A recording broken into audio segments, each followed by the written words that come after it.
absolutely no idea what just happened. But Sarah Hodges will be joining us here in just a heartbeat as soon as she clicks on her new link. Kenny Caraway is here now. And we're a professional radio show, ladies and gentlemen. This is a professional show. We're the big time. This is where the big boys play. And this is where the dopest come to hang out. Our girl, Sarah. Sarah. Yeah, sorry. We have a, you know, this is, I don't know. I'm not going to say it's Sarah's fault, but I know we had a whole lot of hiccups on Sunday. Well, now all of a sudden everything fine for 2 hours, and then Sarah comes to join us, and the live stream's just like, Sarah's too hot for the studio. We got to shut it down. Wait, is that what happened? It really stopped you guys too?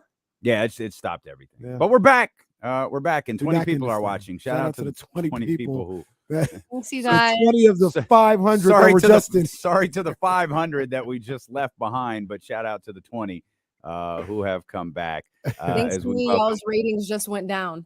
No, never that. The big homie Sarah Hodges back here with us. We were real quick. Yeah.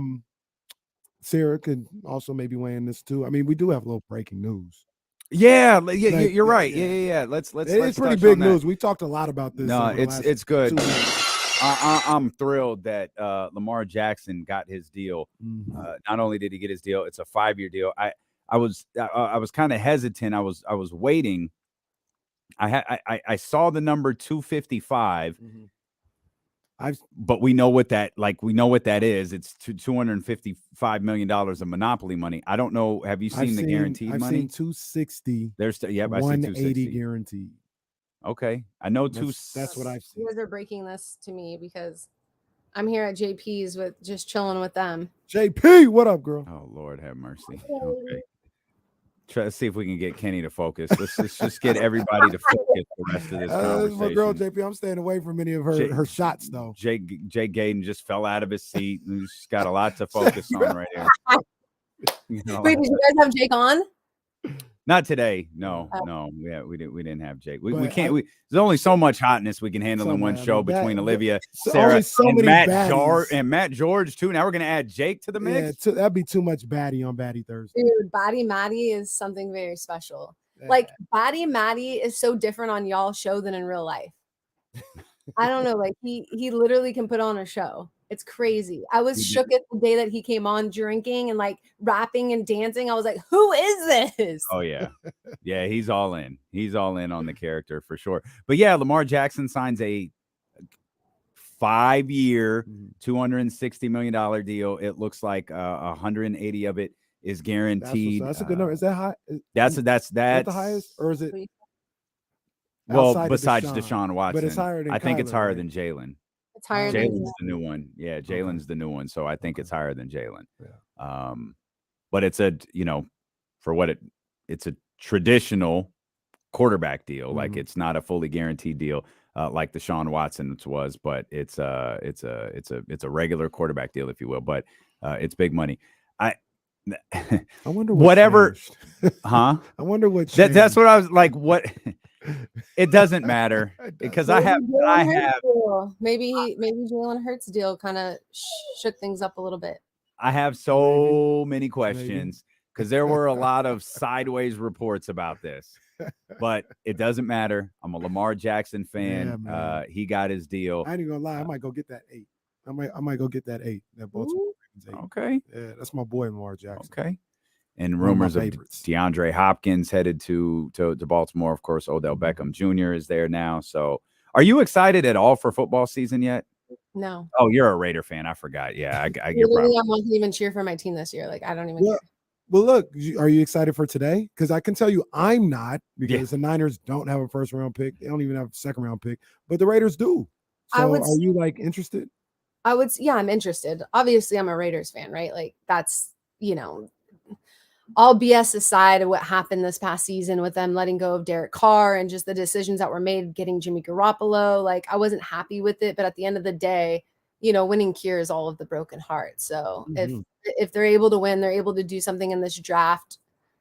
I'm not going to be like mad about it. I'm going to obviously be happy, but it's going to take me a little bit of time to get over this. It is. I'm hurt. Is it going to take you time to get over what happened last night or what happened the last 2 games or 3 here at this point? Because it's just been a series of gut punches. Are we surprised? I'm not surprised. I am. I'm surprised. I'm a little surprised by last night. I thought the King. I did. Yeah. You know, I wasn't, you know, waving the flag last night, but I did think the Kings were going to win that game. I did too. I thought the Kings were going to win that game, but I'm not surprised that they didn't. I'm not surprised that, you know, without De'Aaron Fox being in full strength, that this team isn't going to beat the Warriors. Like, I'm not surprised at that at all. Like, I feel like De'Aaron has to be at full strength to carry this team because they just haven't been the team that we've seen all season in this series. They were the first 2 games. There was still even some question marks in those first 2 games. It's just the guys who did step up, you know, Malik Monk, you know, he showed up big and he just hasn't since those first 2 games. Like he did stuff last night. Like, obviously he was effective last night, but I don't know. It just seems like they have lost that confidence that we saw, you know, go in those first 2 games. It was almost like, I swear, like that whole Draymond Sabonis thing, like, I don't know if there was like a psyche there, like that just kind of like messed with the team. And I'm sure if the coach would be like, no, but like, it just seems like that. Yeah. Well, I mean, specifically with Sabonis, it seems like that has affected him. I mean, but he also didn't play really well in game 1, at least offensively. But his aggression was different after game 2, in my opinion. Like, it just it feels like ever since game 2, he's been playing real timid. He hasn't had the same level of aggression. He's been playing hesitant out there. And yeah, it seems like game 2 in the aftermath of that kind of did a number on his psyche. Aggression is like a good thing, right? But like, he is almost, when he has the ball, too aggressive in the paint. Like, he literally is fouling. He can be called for an offensive foul like almost every single possession in the paint. Like, I'm not joking. Like, he leads with his elbow. Like, I was wondering when this was going to happen, because this was actually like even leading into the series. I noticed it kind of towards the end of the season. I don't know. Like, somebody made a comment to me like, oh, do you think that maybe this is the reason why the Kings are, you know, having these lackluster performances now down the stretch in the playoffs is because of how much they play during the regular season? Like, you know, you have a lot of teams who are used to going to the playoffs who like really, you know, use the load management. And like, the Kings really didn't do that. But I don't think so. I just think they're just out of their rhythm, and the Warriors are just that good. I feel like Steve Kerr is playing chess, and he is able to game by game just come up with a new game plan. And like, I think that he was out coached in game 1 and 2 and kind of figured the Kings out. I didn't think the Warriors were better than the Kings when this series started. And I don't even think I felt that way. I mean, obviously the Kings win the first 2 games. My opinion wasn't really changed in game 3. Game 4, it was like, okay, it's one. I mean, I'm gonna throw game 3 out because it was trash. Yeah. Okay, game 4. Now I'm kind of leaning on maybe the Warriors are just that much better than Sacramento right now. I think that they are. I mean, not if everybody is playing at their full potential, I don't think anybody beats the Kings. But it's just, can you get everybody to play? But that doesn't happen. Like, that's not realistic. Like, I don't think that happens anywhere. Well, I feel like it's almost. But even if you got 2 of them, you know what I'm saying? It's like, it seems like they're all bad at the same time. Like, you can't have that. You can't have everybody having their hiccups and having their lows all at the same time. Like, that's just, and that's what's happening now down the stretch in the series. Like, that's what we saw in game 3 was just like, let's just erase game 3. Okay, fine. Even game 4 and definitely in game 5, you needed guys to step up and they just didn't. Especially like when you look at De'Aaron Fox and him being injured, who's going to make up for all those numbers? Now he didn't score as many points, but he still had the 2 steals that he was averaging. He still had 7 assists last night. Yeah, I want to 24. Or no, the 9 assists, I think, and 7 turnovers. One or the other. It was a bunch of turnovers. I think you could tell. He said his finger wasn't a problem. He said that he didn't feel it. It was fine. I don't believe it. He couldn't even really dribble as well. Like, he was not as effective as he is. I don't believe him either. No, I don't believe him at all. Like we all saw it with our own eyes. Like, but he's trying. Like he's like it's almost that like he's talking himself in. I'm fine. Yeah, I'm fine. Well, like I said, how does it? We said this when it first happened. How does it not affect you? Yeah, like it has to affect you in some way. Now, if you're ever able to overcome that and play, flawless basketball or close to it, kudos to you. But it's not the same as not having something on your finger. Nobody would elect to have that on their finger voluntarily, right? Like nobody would elect to have, that situation on your finger voluntarily. So yeah, it's got to affect you in some way. It definitely affected his shooting a little bit, but much more just his ability to dribble.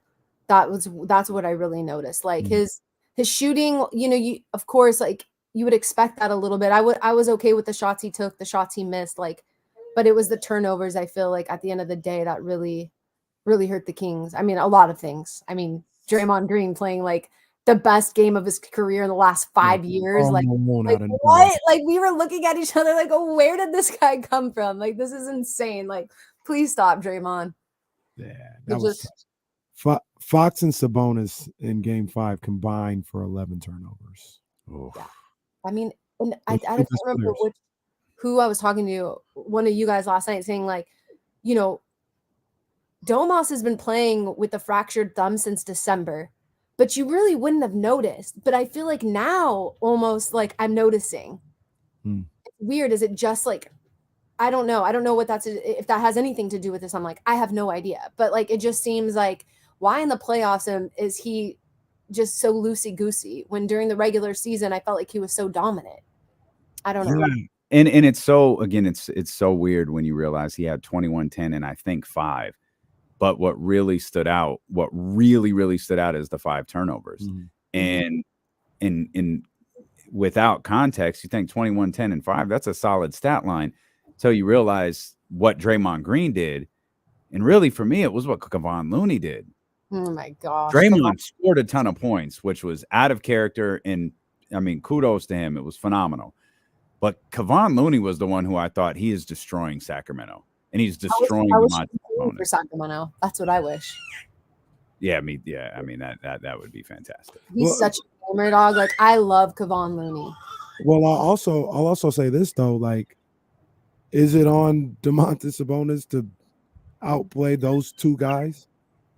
Like, is that like he had 21 and 10 Domantas Sabonis had last night. And like I said, the more I go back and look at his game, because I have it on here in the Kenny Caraway in studio monitor, like it wasn't a great game, but it wasn't disastrous. Like it was just a kind of average game or whatever.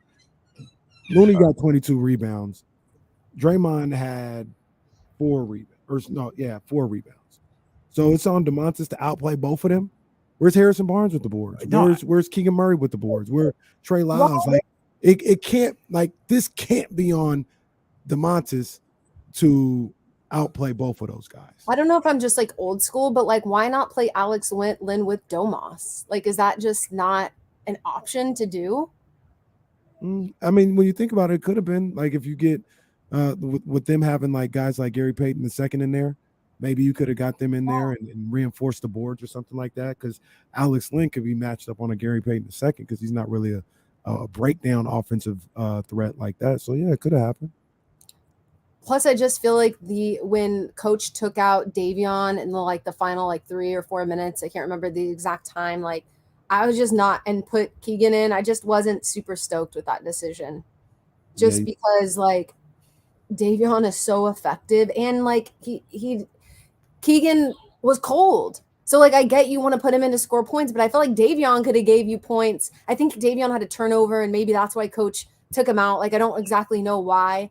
But I just felt like, why would you take out your best defender in that moment when he's also able to put up buckets too? Keegan has been cold. Like, I understand last game he found his shot a little bit. This game he had a good couple of shots, but he was cold after the first half.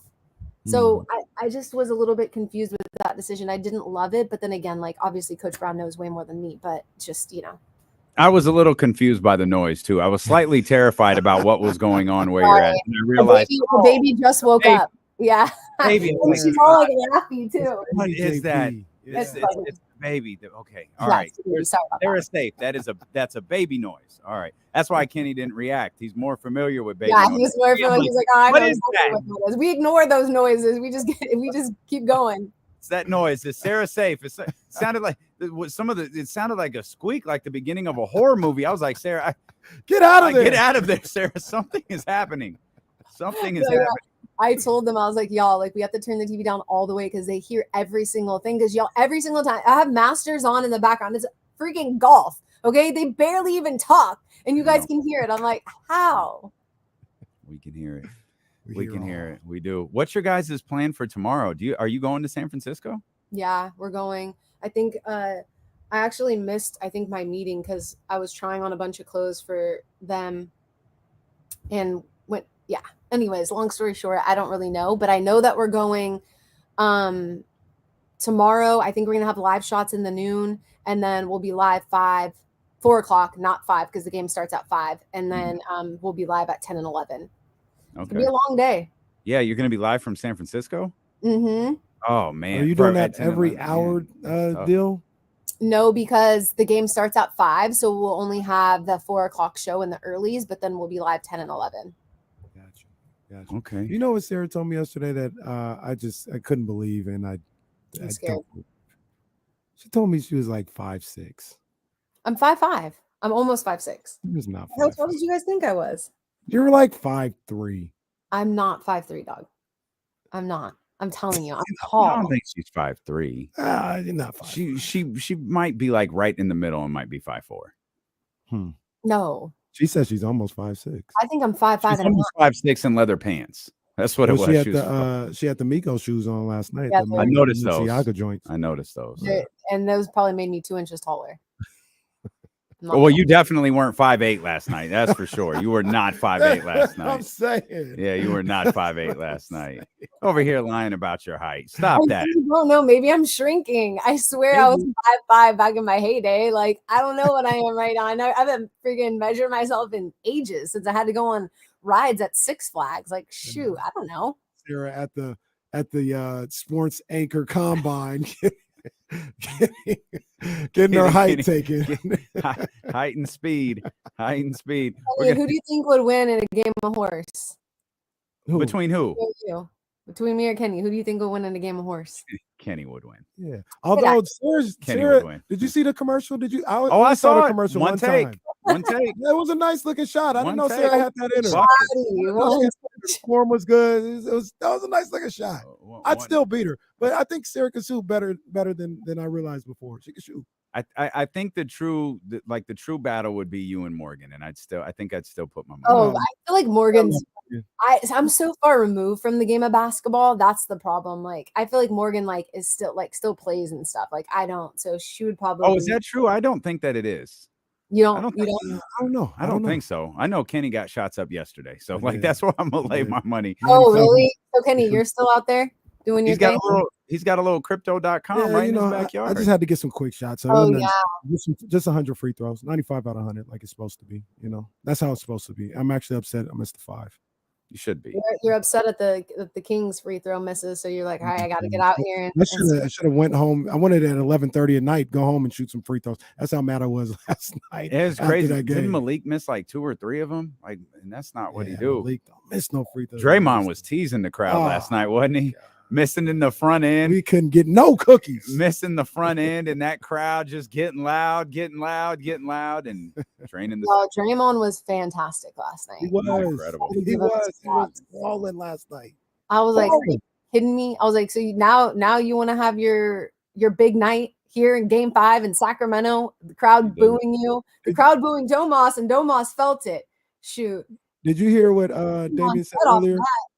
You hear what Damien said earlier? That was the most points scored. What do you have? 21? 5 years. Most points in 5 years. Yeah. I heard that. Most points in 5 years. I was out there looking like Karl Malone. He was 8 of 10. He was like, "Oh, Harrison, you don't want to invite me to your wedding? Okay, you're about to see." He really took that personal. He really did. Look, and I just go out there and play as hard as I can. If you know basketball, it's one of those things where Harrison didn't invite me to my wedding. I wasn't going to go anyway, but I still went out there. And if you know basketball, you know I was going to play. It's not my Here's the thing. If I know Harrison, if Harrison didn't invite him to his wedding, there's a reason. Like Right. Harrison's not like a drama, like weirdo. Like he's just a normal dude who I really truly love Harrison Barnes. I just feel like he's a stand-up guy. And I just know that there's no way he wouldn't invite him if there wasn't a reason. Maybe he just doesn't mess with them like that. Shoot. Not everybody's going to love you. That's life. It happens. Quite frankly. Oh,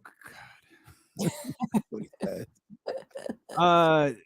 Good luck tomorrow. We appreciate you as always. Does your friend want to say hi before we go? JP. You guys want to see Sophia?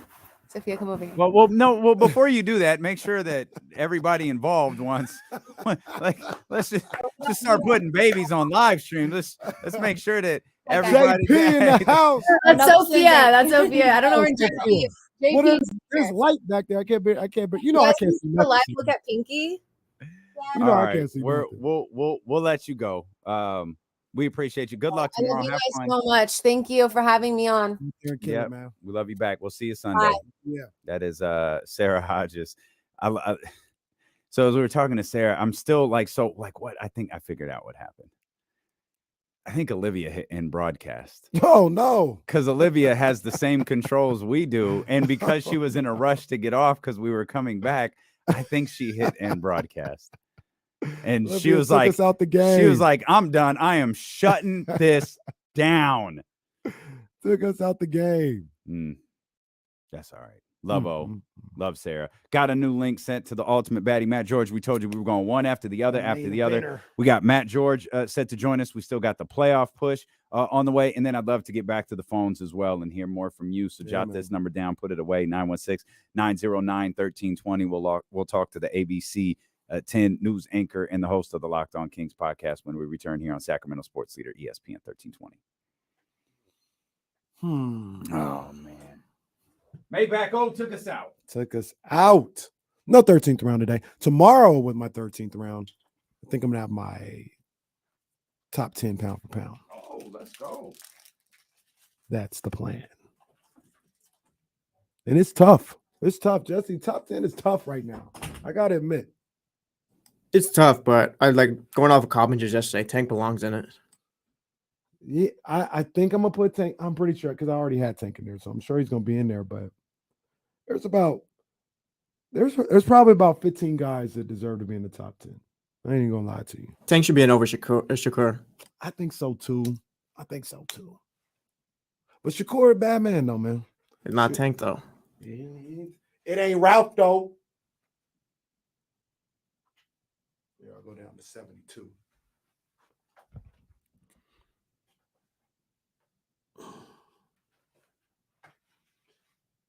I got a couple of surprises, man. I got a couple of surprises.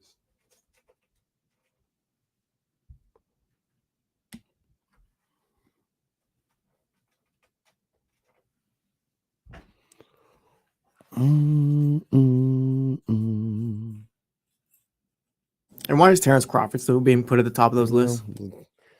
I'll talk about it tomorrow. Because I mean, it's can't just be throwing anybody up there. That dude was a thing 3 years ago. He hasn't fought anyone. They're just throwing anything up there.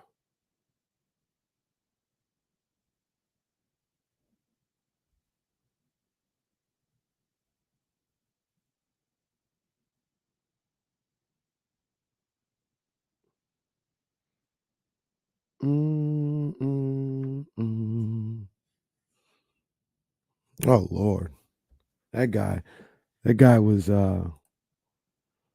he was at the fight. Did you see videos of McGregor at the fight? I saw the one where he talked about the hydration clause or whatever. That dude, man, he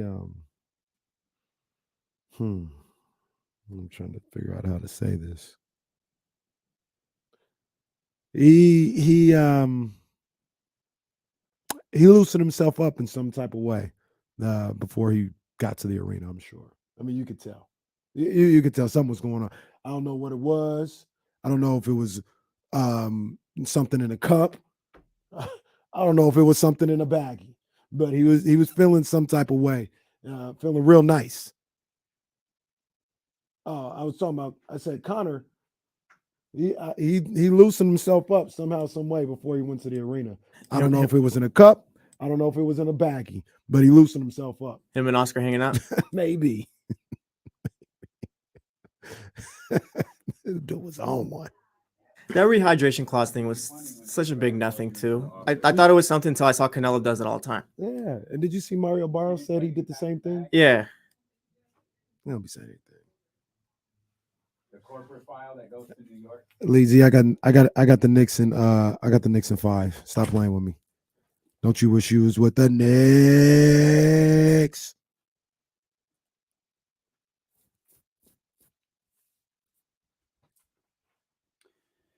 Oh man. Matt George got merch. Okay. The main eventer, the ultimate baddie. Yes, indeed. Matt George. What up, guys? How long can you go, Matt? Can you go? I know you said you have something at 3. Do you need to be out at 45? Can you go to 58? No, I could do 58. Okay. I gotcha. We'll just ride because Matt's our last guest. Hell yeah. Oh man. I don't blame you. That's fine. That's fine. A little clunky today. Little clunky.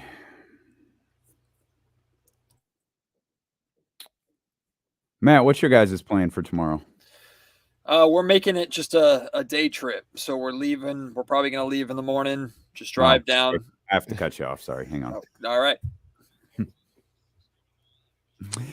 Live on the Odyssey app, live on twitch.tv/ESPN1320 and youtube.com/ESPN1320. The ultimate baddie, the headliner for Baddie Thursday, Matt George, waving his Kings flag, still joining us here.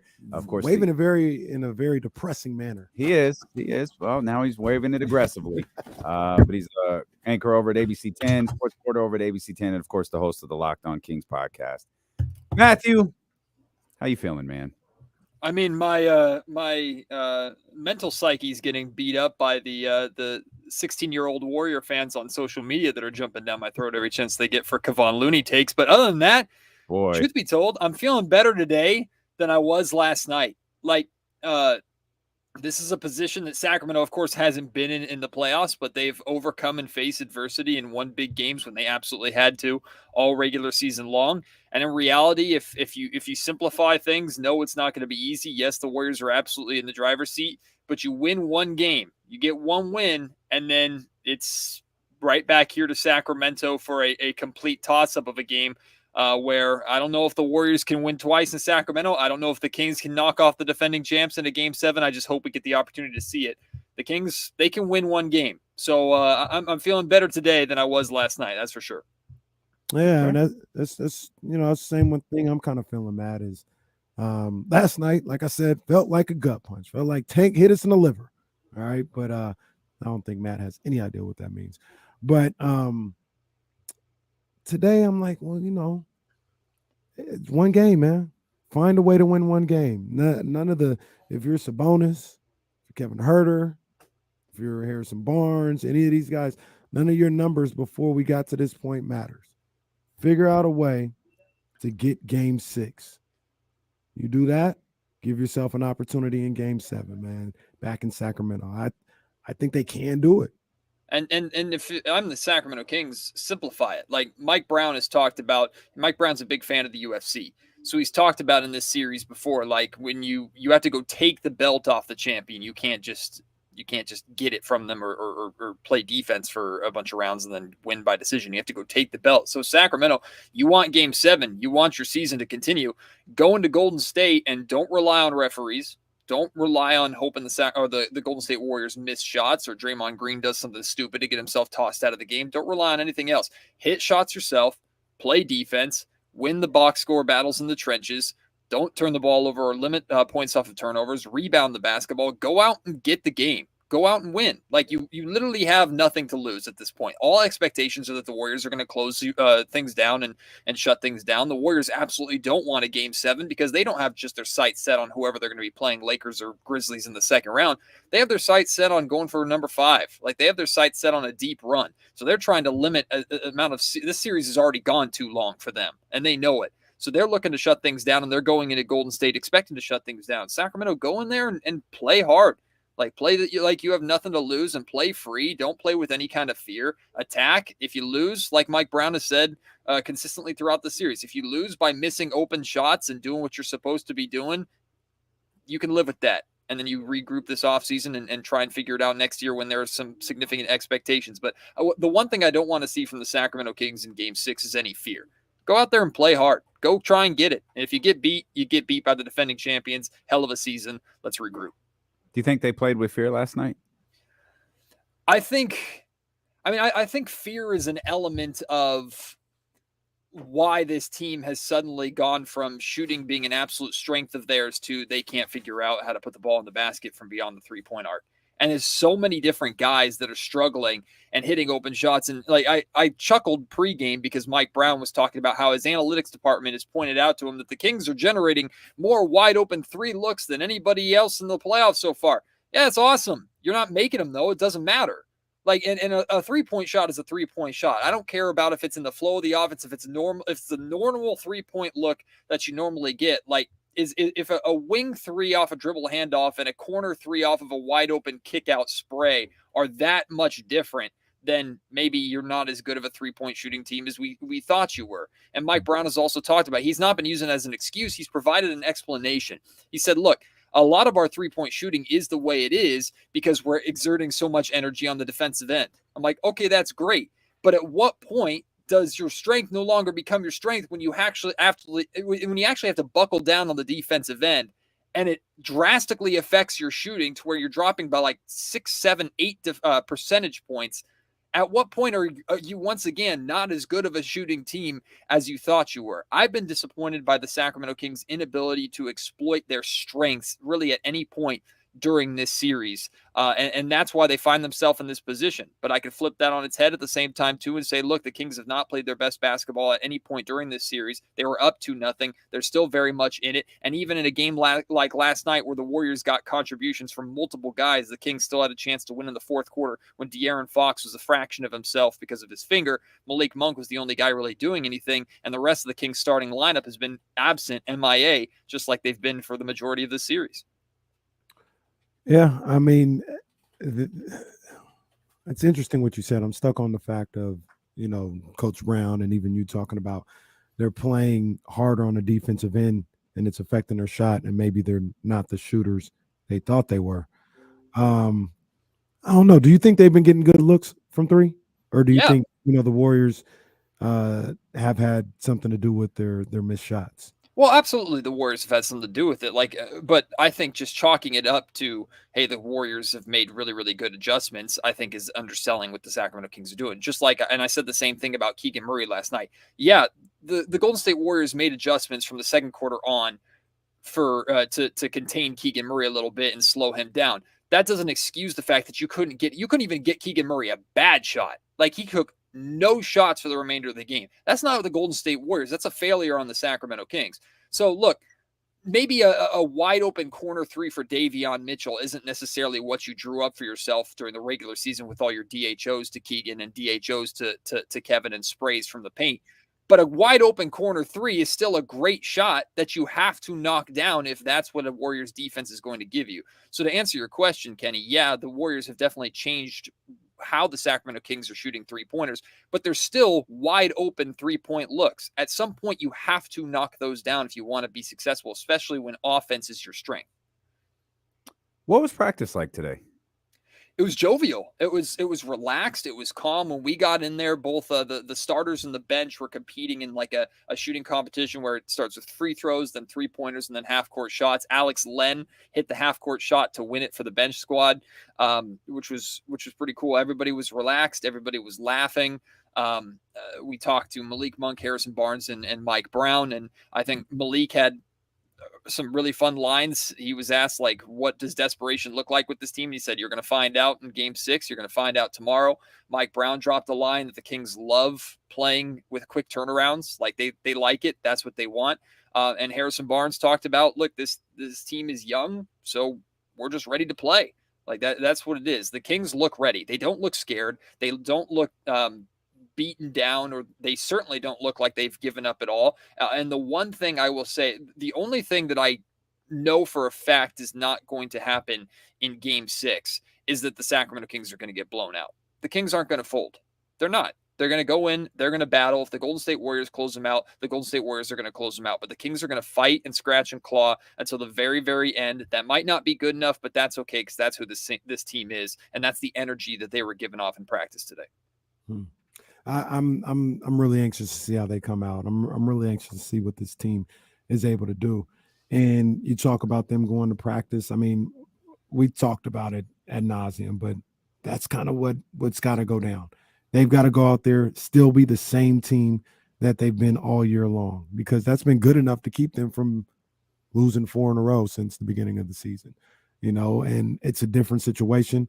It's the Golden State Warriors. It's the defending champions. We understand that, but be who you are. That's why I don't really have a problem with the three attempts, and that's who you are. That's what got you here. And there are certain adjustments that you can make from game to game and situation to situation. But if you hit, threes during the season, and that's what got you the 3 seed and got you 48 wins, man, don't hesitate to take them shots. Let it fly, as Coach Brown keeps saying. And I hope they're ready to let it fly tomorrow night in San Francisco.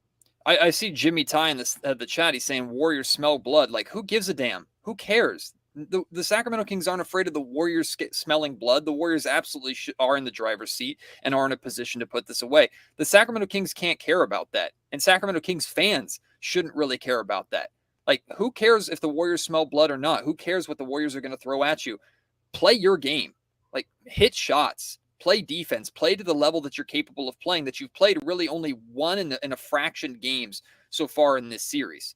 Like, and I'm looking directly at the Kings playoff veterans at this point and going, like, who the hell is going to show up? Because the 3 best players in this series, De'Aaron Fox, Malik Monk, and Davion Mitchell, all 3 guys who have never played in the playoffs before. Harrison Barnes has disappeared at times. Kevin Huerter's been a complete non-factor. Domantas Sabonis has really struggled. Those are your 3 playoff veterans, with the exception of Matthew Dellavedova, who's doing everything he can from the bench in the locker room to have any kind of positive impact. But it's time for some veteran guys to step up as well and give this team some help. Sacramento won games consistently during the regular season by having 5, 6, sometimes 7 guys finishing double figures, spread out, balanced score sheets. While it's great that De'Aaron Fox has proven that he is the star that can carry the Sacramento Kings on this playoff stage, like I knew he was and I knew he would finally show, at some point you got to give the man some help. And I'm not just talking about 1 quarter of good Keegan Murray and then 1 quarter in the third of Harrison Barnes getting to the foul line because he's posting up, and then 1 quarter of Malik Monk trying to do his best in the 4th quarter. I'm talking 4 quarters of guys that are impactful, that are involved. And that falls on everybody. That falls on the coaching staff. That falls on even De'Aaron Fox to some extent. Like, I go back to the Keegan Murray thing. There's no excuse for not giving Keegan Murray or getting Keegan Murray a single shot for the remainder of the game. When he starts the game that hot and you're struggling as much as you are offensively in this series, you have a guy that's actually capable of hitting shots and you don't even get him a touch. I also blame Keegan Murray a little bit too. I asked Mike Brown if Keegan needs to kind of find his voice a little bit more and demand the ball. And Mike said he's working on that and he's getting there, but he also kind of gets lost in the shuffle with the amount of scores on this Kings offense. But I don't know if it's Keegan needing to demand the ball. I don't know if it's Fox in a timeout saying, hey, like, let's get Keegan a ball. Let's draw him up a play. I don't know if it's throwing 2 screens to get Keegan Murray open if one isn't working, but do something to take advantage of guys that are actually showing up and ready to play and are hitting shots. And the rest of those guys, like, I can absolutely live with the shots that Kevin Huerter's taking, but Kevin's got to start hitting them. Like, this is a make or break league at this point, and you're going to either be watching the rest of the series on this couch wondering what could have happened, or you can keep going if you hit your shots and control your own destiny. So I don't care if the Warriors smell blood. It's about what the Kings can do. In a win or go home situation, potentially your final game of the season, with the way Kevin Huerter has been now for 5 games, Do you entertain a change at all in the starting lineup? Yeah, I think that's a little too much of a knee-jerk reaction. And I think Mike Brown alluded to that in a question he was asked at practice today. He said you don't want to react too much to where it looks like, or overreact too much to where it looks like you're searching for things. Mike is also naturally stubborn, and he's admitted so. Like, he's hard-headed and stubborn when it comes to changing his rotations and changing his lineups based off of what other teams are doing. Like, the easy change would be to put Davion Mitchell in the starting lineup and take Kevin Huerter out. But do you want to shatter any last drop of confidence that Kevin Huerter has? And how much of a difference does that really make? Because the reality is you're still playing a majority lineup, minutes of Fox, Monk, and Mitchell together. Doesn't matter if the three of them are starting or not. The three of them have been out on the floor together a lot. So I think at this point, I mean, you've had that starting lineup so consistently for basically this entire season and the entire playoffs. Ride with it, stick with it. You know that that lineup has consistently at least gotten you into games that, quite frankly, at times, like, the Kings had no business being in. I didn't think the Kings had any business being as close as they were in the game last night in the fourth quarter, considering how poorly they were playing and how well the Warriors were getting contributions out of different guys. But here they were, still in the game. So stick with what you got, trust in what you got, live with going down on your own ship, playing the brand of basketball that you want to play. If you lose to the champs, you lose to the champs. Yeah, I understand the question that, you know, Damian posed, and he didn't just pull it. A lot of people are asking the question. But no, you stick with Kevin Huerter. It's almost one of those things though with like with Keegan. You know, like we were talking about Keegan before. You got to show me something. But I will also say this. Keegan felt a little replaceable with this group, this unit. So if Keegan wasn't showing you something, like, man, I'm going to Trey Lyles. I can't waste no time. They felt a little replaceable. Kevin doesn't feel as replaceable to me. Do you guys understand? Do you guys feel the same way? Like, I think you need Kevin Huerter to win, and he needs to be making hitting his shots. But he's not. Right, like, but you need him. So, like, when I say you got to show me something else you're gone, I don't know if it's that simple with Kevin Huerter. Like, he missed his first 3 shots. Bro, we need you to hit your next 3. Like, we need you to hit. Keegan missed his first 3 shots. All right, come sit next to me, rookie. Trey Lyles, get in there.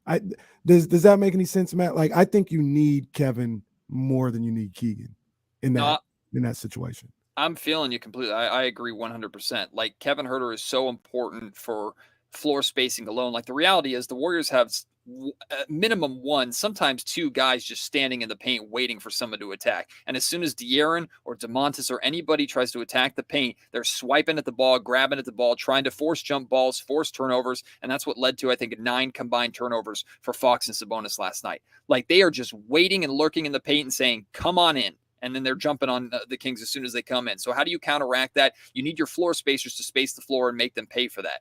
Like, the Kings, again, are generating wide open 3-pointers. They're just not hitting them. Kevin Huerter has been essential to the success of the Sacramento Kings, especially with the spray game that Mike Brown likes to talk about a lot. Mike pointed something out at practice today that I thought was pretty crazy.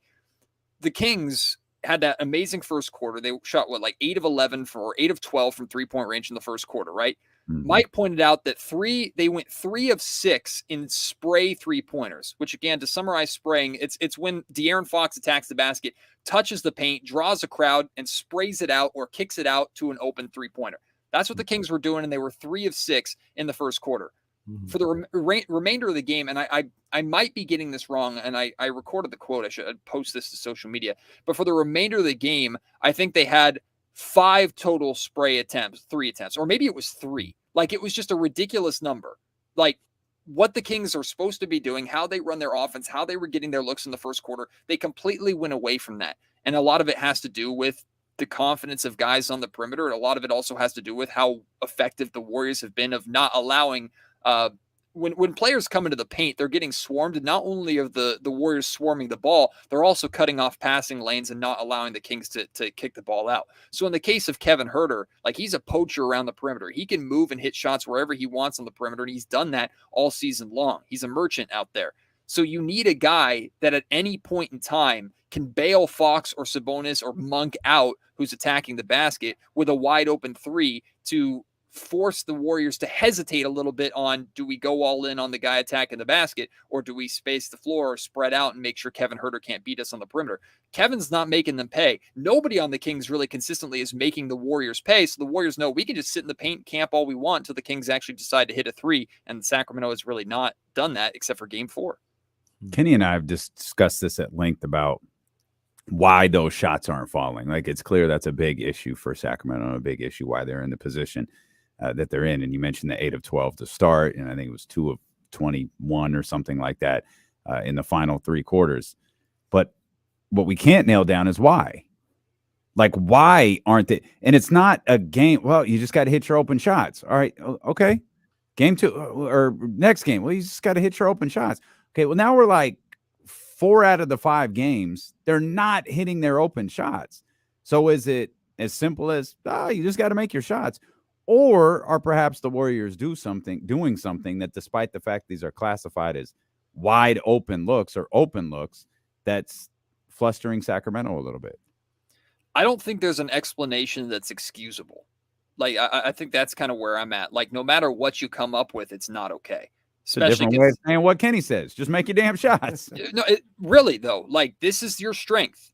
This is what you established yourself as. And I know the playoffs are different. Believe me, we heard it a million times from our Bay Area friends over there. Oh, playoffs are different. Playoffs are different. Well, the Kings have reporter Matt George admits he's wrong about Kevon Looney. Make it an article. Let's write 1,000 words about it. Apparently, I matter that much. So thanks, 95.7.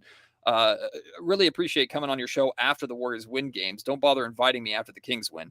Anyway, I haven't invited any of us after the Kings win. Did I talk to them after they were up 2-0? They said they did. They said they did. They said they had Kenny on, so they didn't need me. I think it was 2-1. I think I was on last Friday. All right. Yeah. Regardless. Yeah, it wasn't after a Kings win, by the way.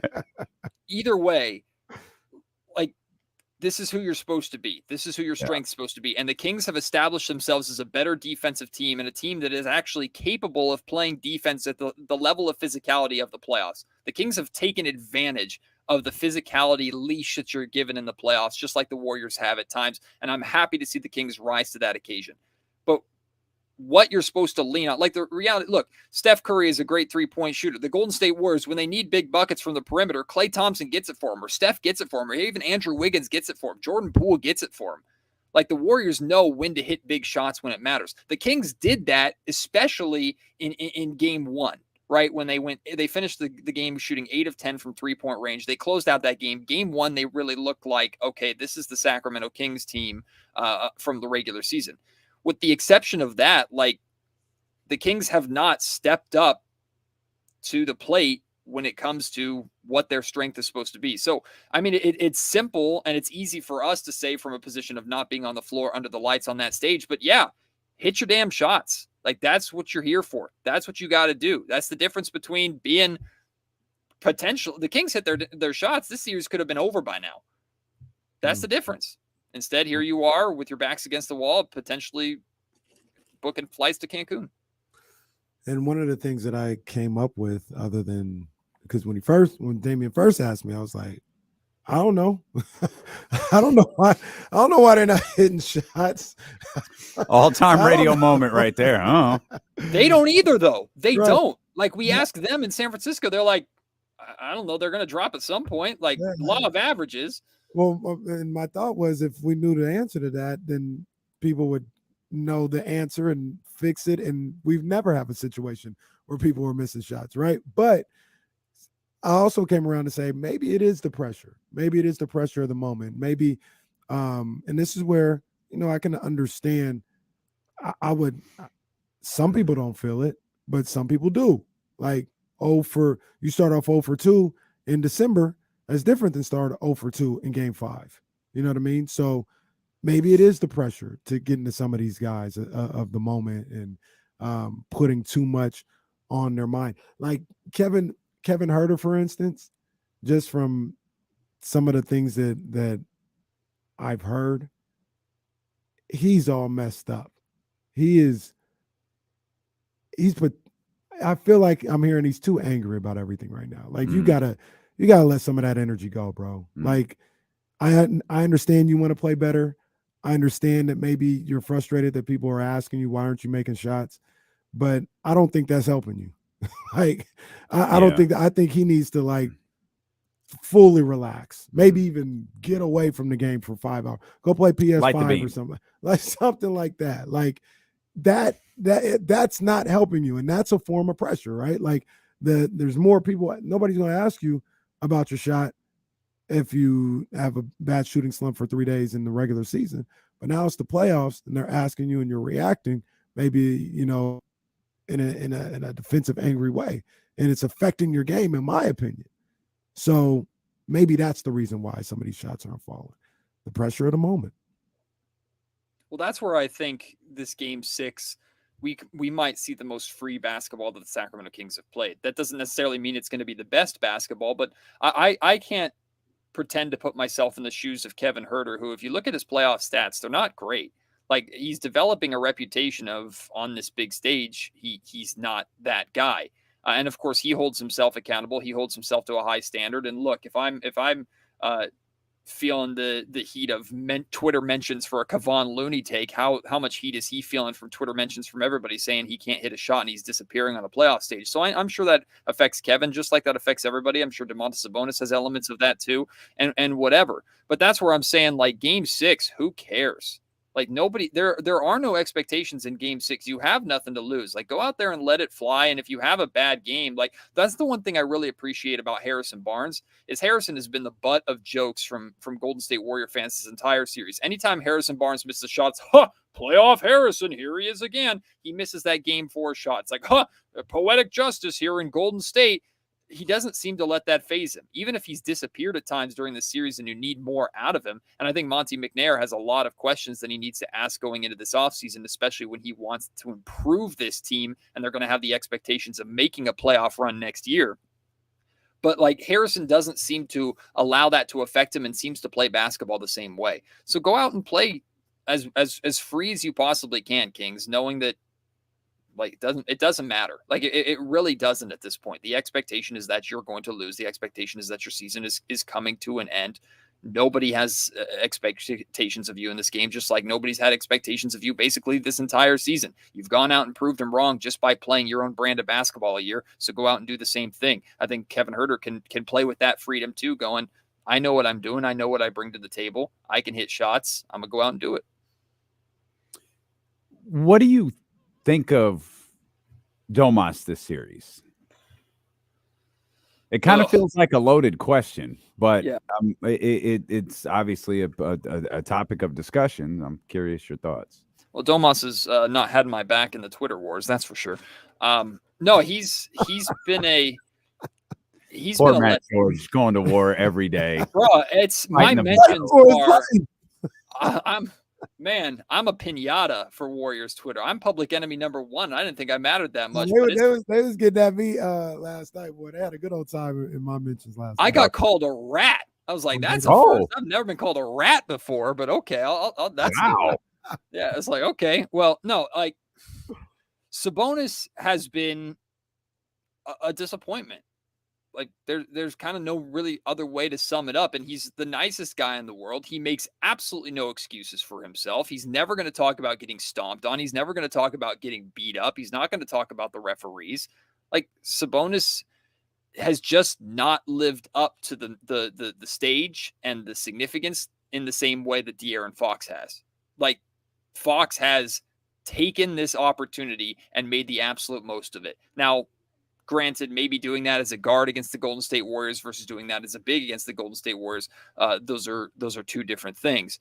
And I do give the Warriors a ton of credit for how they have completely taken Domantas Sabonis out of his offensive flow. But Sabonis seems to be completely in his own head. His confidence seems to be shattered. And the reality is, and this is what offended Warrior fans in the first place, but it's true. I know Kevon Looney came into this playoff series leading the league in offensive rebounds this season, but damn it, Domantas Sabonis led the league in rebounds, period. Domantas Sabonis, you were given before the game started a award, a trophy for being the league leader in rebounding, and then you went and got out-rebounded 22-10 by the starting center for the other team. Like, Kevon Looney plays his role very, very well. That's the epitome of the Golden State Warriors. That's Steve Kerr's system. They know their jobs and they go out and they do it well. Kevon Looney is not a more skilled big man than Domantas Sabonis is. Nobody would say that, but Kevon Looney has been playing his role way better than Domantas Sabonis has been playing his. Granted, Sabonis is asked to do a lot more than Kevon Looney is, but Sabonis and Looney are not on the same level. They're not. We were talking about Sabonis as the best player on this Kings team during the regular season. We're talking about Sabonis as an all-NBA third-team center. We're talking about Sabonis as someone who is in the MVP voting conversation. He never really had a chance to win it, but there were guys putting him in the conversation. You cannot be getting beat on the playoff stage by a role-playing center. You can't, and he has. So, to me, Sabonis has not lived up to the moment. Sabonis has been a disappointment. In no way has he done anything that negates the positives that he's brought to the Sacramento Kings and jeopardized his status as a future core member of hopefully a Kings championship team. Like, this is one playoff series. And I'd like to believe that if the Kings found a way to move on and play the Lakers or the Grizzlies, he would have a significantly better series. And a lot of this could be chalked up to mashups. But on this stage, you need your biggest names to step up. The Warriors have gotten their biggest names to step up. Sabonis has not, and that's the harsh reality of the situation. I remember one time, it was not too long ago. It was when I was older. I was playing one-on-one with this guy. He's like 10 years younger than me, and he beat me in one-on-one, and I was so mad. You know what I'm saying? Because I was out of shape. He just beat me when we were playing one-on-one, and I was just like, man, that can't happen. He's like, man, I was like, man, that's whack. That's trash, man. I'm so mad at myself. I need to get in better shape. I'm so mad at myself. And the guy goes, kind of talking like I'm a scrub right now, like he had no business losing to me, right? And that's kind of how I feel about Domas and Looney, right? Where, like, I know it sounds like nobody's trying to say Looney's a scrub or anything like that, but it shouldn't happen. It shouldn't happen. Domas has to play better. He has to win that battle. Sure, Looney, because that's all he's really asked to do. Maybe he wins a defensive battle, right? But it can't be 22-10. It could be 16-14. You know what I mean? Like, it could be that. It can't be 22-10. Yeah. And that's kind of what we're getting at. Nobody necessarily is trying to take away from Loon and what he's able to do, but make no bones about it. He's a role player. Domas Sabonis is an all-star center in this league, and he should be playing better than what he's playing right now, and he shouldn't be getting outplayed by Kevon Looney. I think Kevon Looney had a hell of a performance last night. I think he's had a really good series, and I don't know if it's Kevon Looney or the combination of Kevon Looney and Draymond Green that have frustrated Domantas Sabonis so much, but you look at the 21, 10, and 5. It's the other 5 that really stands out, Matt, and it's tough to ask a player to be perfect, but that's kind of the case with Domantas Sabonis and De'Aaron Fox. You have to play near perfect, and 5 turnovers is tough, especially, Matt, we've spent the entire season saying, this guy is the hub of the offense. To have 5 turnovers from the hub of your offense in a game as critical as last night's was, that's tough. And some of them felt like momentum shifting turnovers. No, Sabonis, you call him the hub. I call him the foundation of what the Sacramento Kings do. He's their foundation. And the Warriors have completely knocked the foundation out from underneath the Sacramento Kings, and still somehow they've salvaged 2 games. Like, granted, game 2 was Domantas Sabonis' best game, and the Kings won, not comfortably necessarily, but it was their most commanding performance. So, like, the Warriors have taken out the foundation of the Sacramento Kings offense. And yeah, the turnovers are problematic. I've seen and heard people talking about Sabonis' stat line last night and going, it's not a bad stat line. It's not. But if you watch Sabonis play, especially with the context of what we've seen Sabonis do over the course of the regular season and how essential he is to just the general flow of the Sacramento Kings offense, like, you asked for an explanation for why the Sacramento Kings aren't hitting shots. I'm not, let this be very, very clear. I'm not blaming Domantas Sabonis for why the Sacramento Kings aren't hitting shots. But if the Kings aren't hitting shots because their rhythm is off, their rhythm being off starts with Domantas Sabonis, because he is the foundation of what they do, and the Golden State Warriors have taken that away. So I don't put all the blame on Sabonis. I give the Warriors credit. Also, the Sacramento Kings shooters need to do a better job of taking some of the load off Sabonis and hitting their damn shots so that Kevon Looney can't just stand in the paint, or Draymond Green can't just stand in the paint and look at Domantas Sabonis and say, go ahead and take that mid-range jumper. We don't care. Like, that's what they're doing to him the entire series, and that has an effect on a guy. So, like, the Kings, I think, sometimes have left Sabonis out to dry. But at the same time, if you need a big bucket and a play is busted, Sabonis, you're a good enough player to be able to go and get that bucket for the Kings, and certainly not go through the chest of Kevon Looney and turn the ball over with an offensive foul, and also just be stronger with the foul or with the ball, period. You know the Warriors are swiping at it. You know the Warriors are grabbing at it. Be strong with it, rip through and go up and try and get to the line. Granted, the officials, since the Warriors and Warriors media and fandom completely cried about officiating after game 2, Domantas Sabonis has not gotten to the free throw line, period, or barely has. So maybe that's kind of hindered him a little bit too. But the reality is there's no excuses to be made, and Sabonis isn't making any excuses. Like, he has not been good enough. I think that's why you two are getting jumped in your mentions, Well, by the way. I was about to say, that just keeps on taking these little shots. That's why he keeps. Yo, they said Domantas Sabonis was using the ball as a weapon. It's the stupidest thing I've ever heard, and it was a legitimate NBA headline because the Bay Area was melting down because they couldn't handle their Dubs being down 0-2. And now all of a sudden there's this swagger, and we need to be humbled because the Warriors have won 3 games like they were supposed to. Like, here's the reality of the situation. The Kings have not been good enough. Sabonis hasn't been good enough. And here in Sacramento, we're recognizing our problems. So I'll take those shots all day because I have no problem pointing out the absolute lunacy that came out of that part of California when the Sacramento Kings were up 2-0 in this series. Granted, the Warriors have completely turned it around. The Warriors have done their jobs, and I give them all the credit in the world. But the fan base has been silly this entire time, and it's been a lot of fun to interact with. The one thing that I would say, if I was Mike Brown, if I was Malik Monk or somebody like that, Game 3 is Game 3. You guys got outworked. Nobody played well, but they outworked you. Last games, man, you're not getting your butt beat up. You know what I'm saying? Like, you know. No, that was you. That was him. That was him.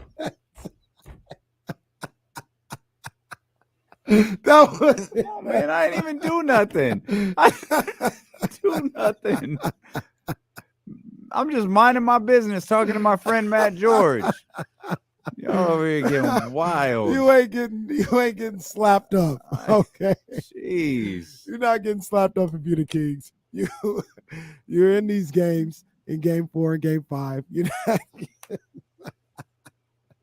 you can put together a better performance than you have in these 2 games and get a win in San Francisco. That's the way you got to look at it, man. And it's But like, how? That's my question. Like, how? How do you do it? you get a better game by Sabonis. And No, I get that. How? How do you get a better Yeah. game? Stop turning the ball over. Okay, I'll take that. Stop turning the I'll ball take over. that. Like, Yeah, I'll take if that. he gives you 21 and 10 again And with- 2? and 2 turnovers, and maybe take 2 of those turnovers and add them to the assists, like, I think that's one step. 21, 10, and 7. Yeah, that's one step in the direction. Then you probably need, let's just say, Kevin Huerter. Kevin Huerter's got to hit, instead of, I think he had 2 threes last night. Did he? Yeah, he actually had like 11 points or something. Well, I remember the he had a couple mid-range shots. He hit one. He had one, and I don't one of remember it. 4. Yeah, he had 1 of 4. Oh, I do remember it. Yeah. The crowd went crazy. They were like, "This is it. It's happening." Yeah, And then it in fact wasn't. so you get that. I mean, Hey. look at what all these guys. One more shot. Huerter make one more shot. Davion make one more shot. Malik hit one more 3. Let me ask Matt real quick. Did Huerter get hurt last night? Someone mentioned him going back into the tunnel. I didn't see it, but he got the quick hook and he played like 5 minutes in the second half. So I don't know if it was injury related or how he was playing. He might have been frustrated because I saw that and I'm kind of looked over. I saw him come back and I don't think he played again. Yeah. But there was never he didn't play in the there fourth. was never a report that anything happened. So I assume he was out there today and a part of practice. Let me go back to one question you just asked Kenny. How did the Sacramento Kings win? I'll tell you how the Kings win. Kenny was right. Number one is you take care of turnovers, especially timely turnovers. If the game is close in the fourth quarter, don't turn the ball over. And the Sacramento Kings have done that a lot in the past couple of games where in crucial possessions, they've turned the ball over. And it's been different guys that have done it. Clean up those turnovers and clean up points off of turnovers. When the Kings won games 1 and games 2, I think the Warriors had a combined 14 points off of turnovers in those 2 games. I think it was 5 in game 1 or 9 in game 2 or vice versa. Like the Warriors were not scoring off of Sacramento Kings turnovers. That's number 1. Number 2 is box out and limit second chance opportunities. Number 3 is limit points in the paint. The Kings gave up 60 points in the paint to the Golden State Warriors last night. In games 1 and games 2, the Warriors were in the 40s in points in the paint. The Kings were absolutely abused by backdoor cuts. So win these battles in the box score and then just shoot a little bit better from 3-point range, and you're right there, and just don't make costly mistakes at the end of the game. That is what's been, with the exception of game 3, but although game 3, they got their ass kicked in almost every important statistical category. With the exception of that, every single game has been decided by a handful of possessions where the Kings have made mistakes against a veteran team that they cannot make.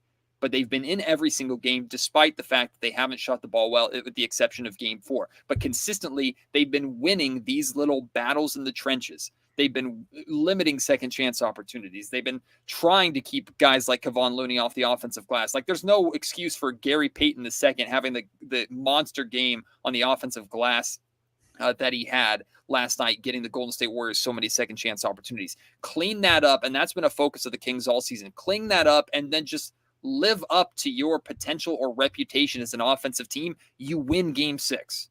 Doesn't matter what gym you're playing in. You clean that up. Don't make those mistakes at the end of the game. That's how you win. Easier said than done, of course, but that's how you win. Take care of the basketball, rebound the basketball before anybody makes a shot.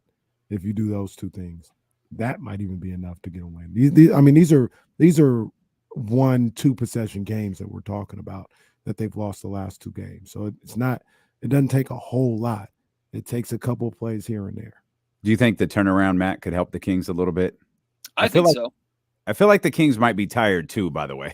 Oh, yeah. I mean, with the pace of that first quarter, I was tired. Damn, my wrist was hurting trying to follow the action with my freaking camera the entire time, because as soon as De'Aaron Fox would hit a 3, all of a sudden, here's Andrew Wiggins on the other end of the floor. So, like, that pace was exhausting. It was also a lot of fun. So, yeah, I think the Kings are gassed too, but the Kings are younger, and this is their game. And the Sacramento Kings, the Warriors have, for the first time maybe ever, the Golden State Warriors have intentionally tried to slow the game down as much as possible. Like, that's what they're doing. And when the Kings have tried to get fast, sometimes they've been so fast they're out of control, like what happened at the end of game 4. But for the most part, when they're playing with that pace, it's working in their favor. And we've seen times where Steph looked exhausted, Clay looked exhausted, Dre's looked exhausted. Like, push the tempo and keep running. So I think these quick turnarounds are in the favor of the Sacramento Kings over the Golden State Warriors. You have the young legs, use them. Great stuff from our buddy Matt George here. Make sure you're subscribing to the Locked On Kings podcast. Check them out on ABC 10. We'll come back. We want to hear more from you on the phone lines, 916-909-1320. We got the playoff push presented by Michelob Ultra on the way as well. That's all coming up here on Sacramento Sports Leader, ESPN 1320. I was trying not to curse. Great stuff, Matt. Thanks for staying on with us so long, man. We appreciate it. Always a pleasure, guys. And hey, Chatty House, have your boys back a little bit on socials right now. I'm like Jon Snow facing a charging cavalry line, and y'all just sitting there watching.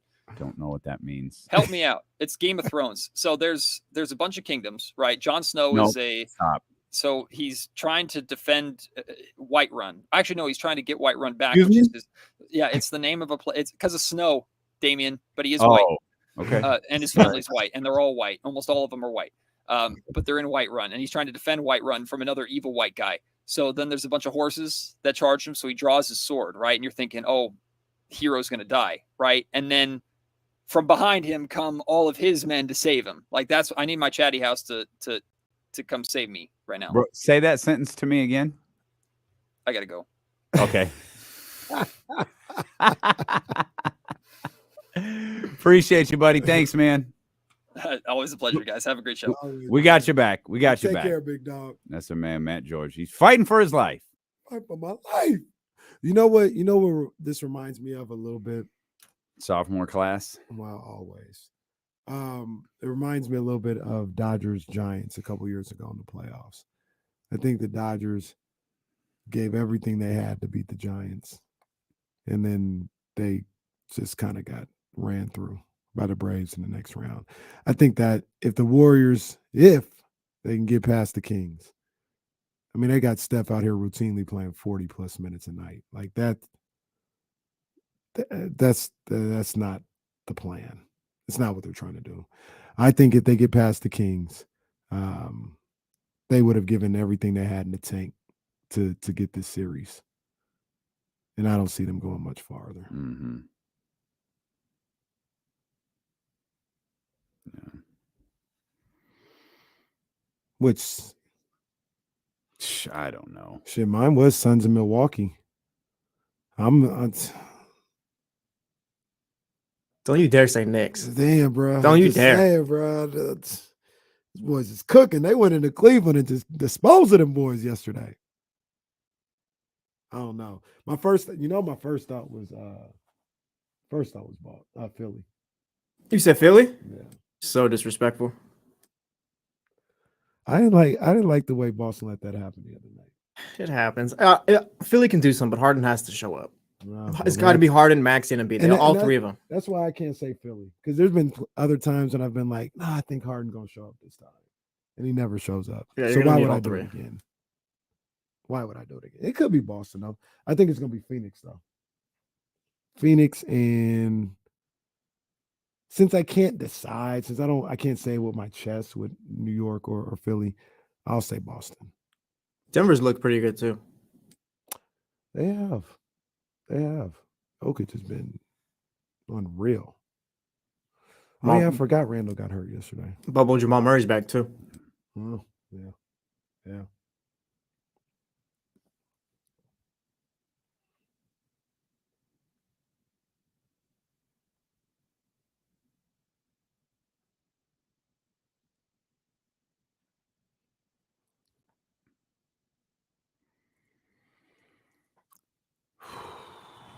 What's up with all these thong Warrior fans? I don't get it. I don't know. Sienga gong, Sienga thong, thong. What's going on with the thong Warrior fans? I don't know, man. Shout out to Olivia, who ended our earlier live stream. Sarah Hodges, Matt George. Fun run of Batty Thursday here. Thursday, always a good time. Open up the phone lines back for you now, 916-909-1320. As we let you get in here, we'll talk more Kings, Warriors. We got the playoff push presented by Michelob Ultra. It's only worth it if you enjoy it. We played the Giannis clip earlier, but my goodness, Jimmy Butler, in the Miami Heat, eliminate the Milwaukee Bucks with a stunning finish to regulation. Wow. Kind of a stunning finish to overtime as well. Yeah. But Jimmy Butler is that dude. The Miami Heat are moving on, and the Milwaukee Bucks, the number one seed in the Eastern Conference for most of the year, an easy title favorite, gone. I didn't see that coming, man. And once again, I think for the second straight game, they blow a big lead, fourth quarter lead. Yep. And this is one of the more stunning series outcomes in recent memory. Yeah. This one, I think the note is I didn't see it coming at all. Miami's the first play-in team to win a series. Yeah. And you know who they beat to the punch probably is the Lakers. Yeah, right. Yeah. I heard about that when it looked like when the Lakers went up 3-1. Yeah. And it was like they about to be the first, and Miami beat them. So let's ask. Let me ask you that, because we were watching those, we were watching the Grizzlies Lakers box score a lot because that influenced what time the Kings were going to play tomorrow. You guys were right by that. You and Kate Flippin were 100% correct. Yeah, the 5 o'clock start for Sacramento tomorrow. So we were watching that. Grizzlies were, they were handling business for a while. Lakers kind of crept up a little bit before halftime into the third, and then the Grizzlies opened it again. But a lot of people I was talking to yesterday, a lot of people still seem to think the Grizzlies are going to win the series. Who? Well, people. I don't particularly think the Grizzlies are going to. It's funny, like it's over tomorrow. yeah, I don't see the Grizzlies winning this, LeBron ain't getting despite back the on fact plane. Desmond Bain just guaranteed a game 7. I Well, don't. that's probably why they're gonna lose. LeBron ain't getting on the plane. Just like LeBron said, came to that Wearing the TNT black game, suit, and said, black suit. "I'm breaking this tonight." Mm-hmm. LeBron's gonna be like, "I'm not going to Memphis no more this year. I'm not." Yeah, don't need to be there. Don't need to be there. Yeah, I'm not of the belief that, like, and it's funny. The other people I talk to are like, yeah, Memphis are frauds. Memphis is so fraudulent. But man, Giannis being out is just incredible. I hate that for my guy. Giannis is my guy. Yo, that isn't the only elimination that happened yesterday. I know. Hey, didn't see this one coming either. Not as shocking as a number 1 seed being eliminated. I didn't see the Cavs. Not only did I not see the Cavs being eliminated by the Knicks, I didn't see the Cavs being routed by the New York Knicks. And they were just completely. They got their ass kicked. I don't. I mean, do you want to say the other? No, I don't want to say that. I don't even know what was going through your mind when you uttered that. They didn't get their butts beat. It was almost as weird as what Matt George said when he was leaving. Guys are strange today. But you hit us with the ultimate pause moment, and the Knicks they threw the Cavs out of the playoffs. Yeah. Well, you look. Hey, got to do it. Cavs didn't get much further than they got last year. No, they won one more game. Well, no, they lost in the play-in, didn't they? They won one more game because they didn't play in the play-in this year. So after 82, they won one more game. Oh, man. Yeah, but got to ask the question. Oh, Jesus. Donovan Mitchell, don't you wish you were with the Knicks?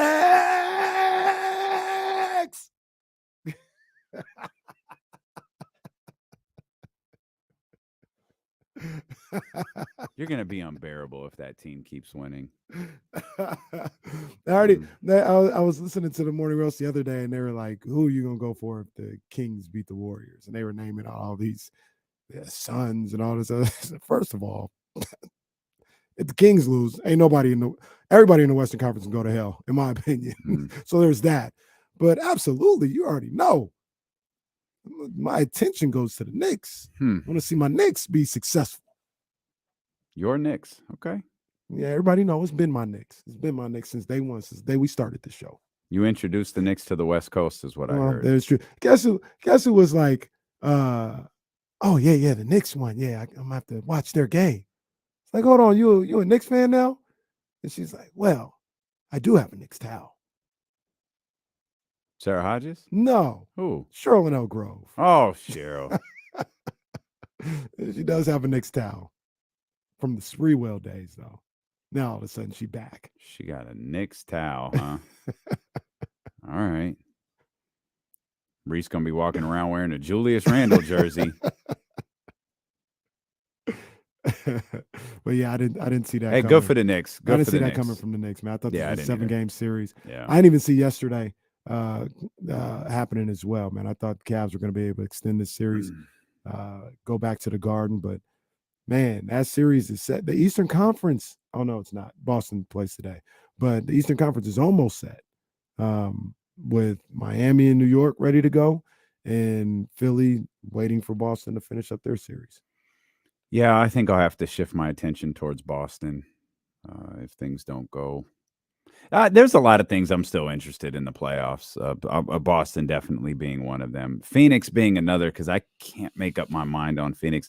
I did see this earlier from Lawrence Frank. He says the Clippers want Russell Westbrook back next year. So to me, that gives an indication of where Lawrence Frank and Steve Ballmer and the Los Angeles Clippers mindset is.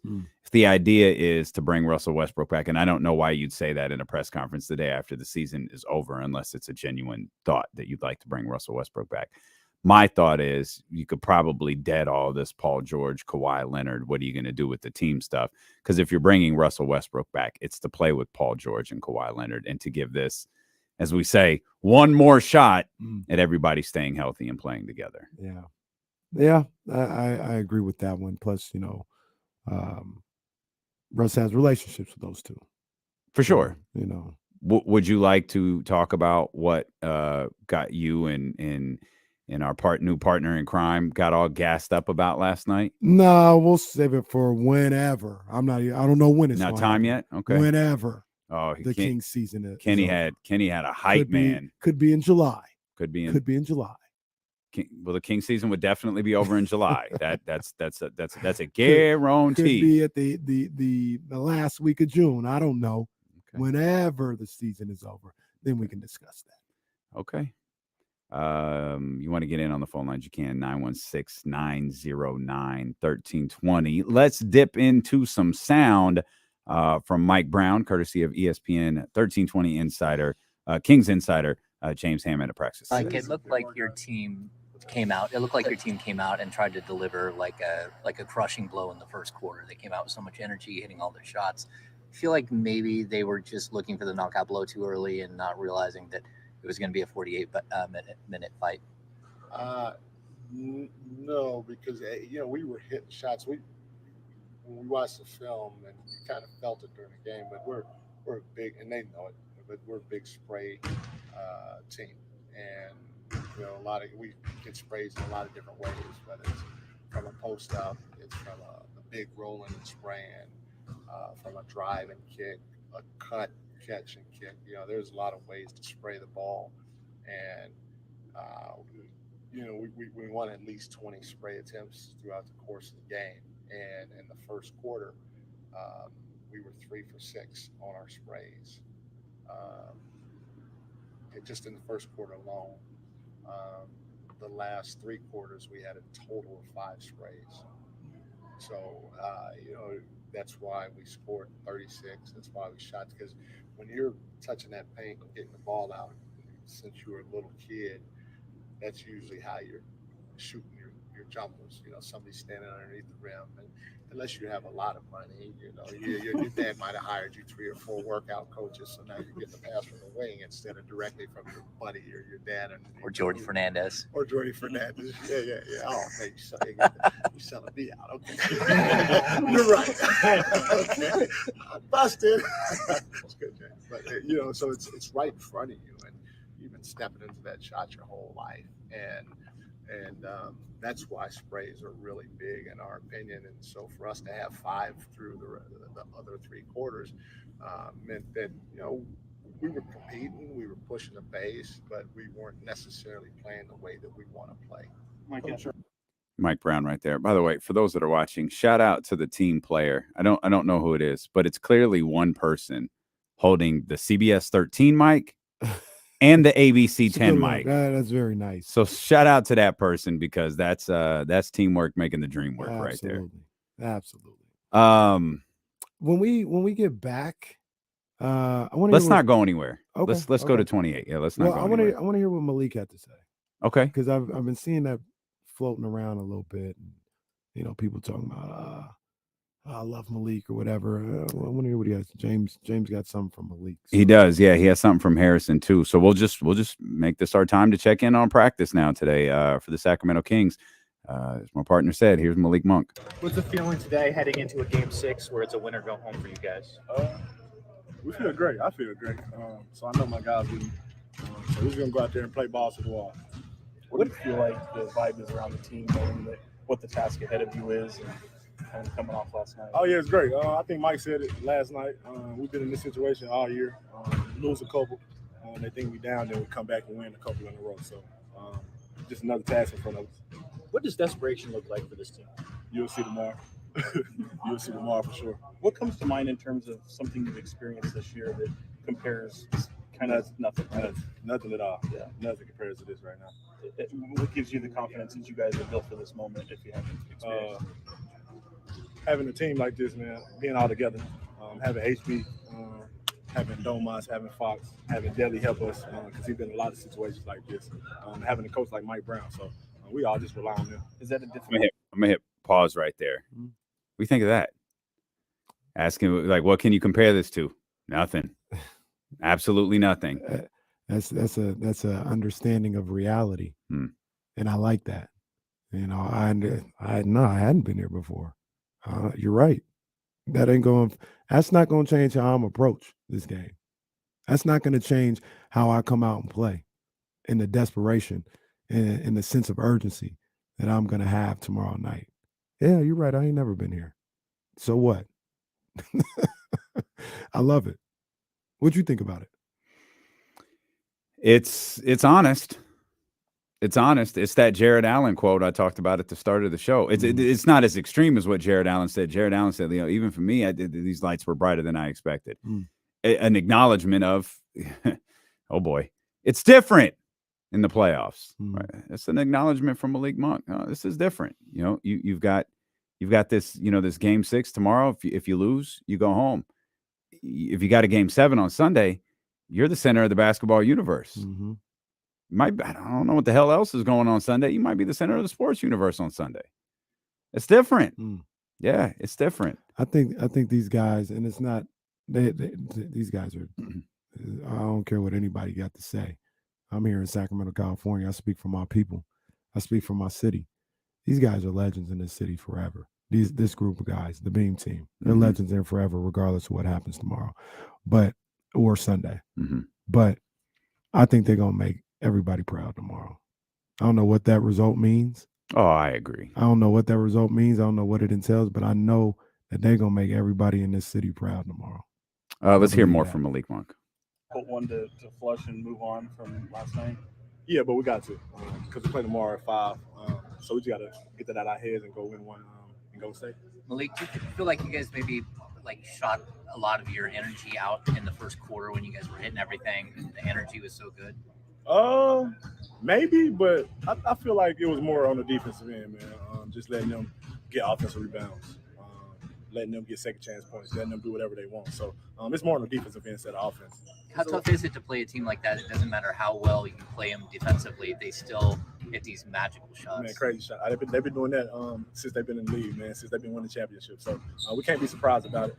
We just gotta push the ball right back at them. There's a lot of talk about two more guys. A lot of talk about the experience gap between them and you guys coming into the series. Playing a team like that, going through this series, what have you picked up on? Just something that you might be able to pull from going forward. Every little mistake they're gonna bite you with. Every little mistake. You go under, Steph gonna hit a 3. You go under, Clay gonna hit a 3. You bite too much, Draymond gonna fake it and keep it and go score a layup, man. So just every little mistake they're gonna make you pay for it. So Malik, what's your commentary about Kevon Looney? Because he's been ultra effective for this team. Yeah, we got to send 3 bodies at him, something, because he's been killing us, especially on the offensive rebound, man. So we'll figure it out tomorrow. It's the shortest question Tony ever asked. Did you see our guy Tony talking to Clay? No. Oh, in San Francisco.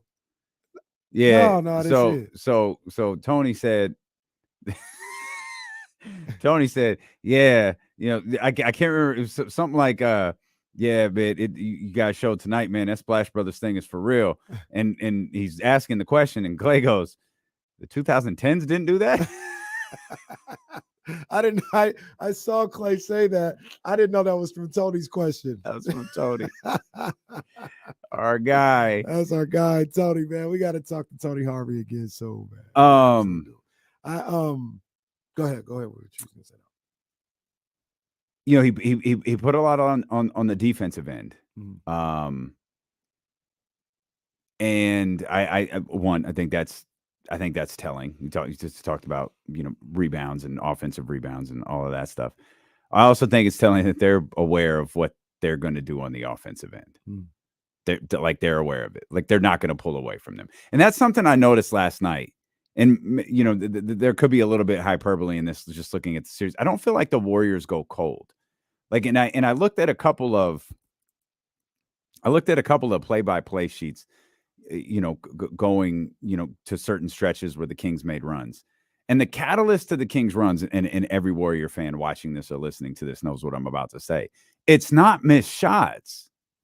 It's turnovers. It doesn't, and again, I'm not saying there isn't an example in the last 87 games that they haven't gone cold. What I'm saying is, overall, I don't think that's a team that goes cold. Maybe they shoot on average, or they're hot. but they rarely go cold. And if you're going to go on a run as an opposing team, you're doing it because you're forcing turnovers, or they're turning the ball. Like Warriors fans would tell you, we're just throwing the ball all over the place, which we saw that, I think, in game 2, where it was like 23-17 or something after a single quarter. Like, that was turnovers. That wasn't as much missed shots.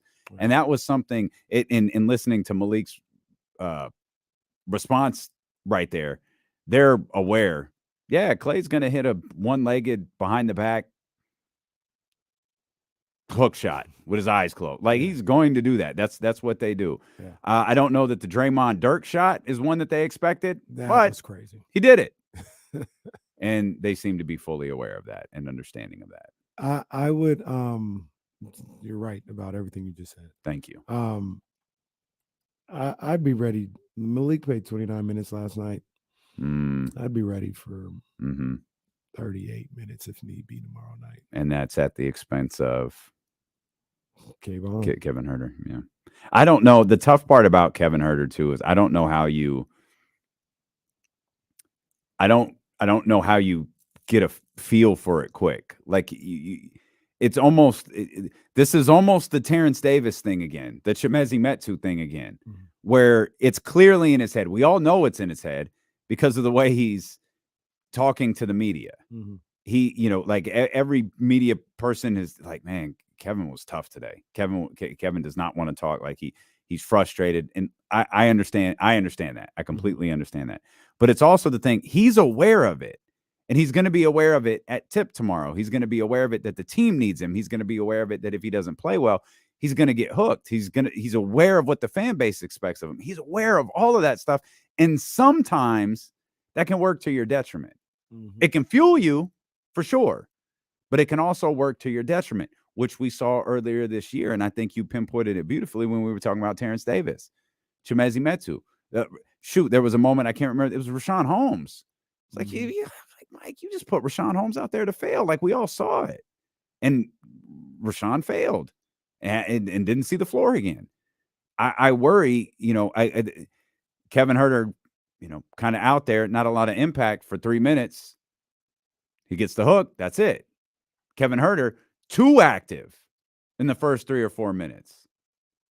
And he winds up getting, like, he trying too hard, making mistakes, getting lost. I feel like he's in a position where he's like 95% chance he's going to get the hook. Unless he does what Keegan did yesterday, where Keegan scored, he scored 5 quick points, 10 points in the first quarter. Well, if they're playing well, say for instance he's 1 for 3, and they're playing well while he's out there, he'll get another opportunity, I think. If they're not playing well and he's 1 for 3, that's when he might get the hook, fairly or unfairly. 6 minutes 7 minutes in that first quarter. Probably normal, but that's what he played. So 7 of his 16 minutes, when the Kings were playing well, was played in the first quarter. And I think they went back to him to start the third, and he didn't play well, and then he didn't see the court the rest of the game.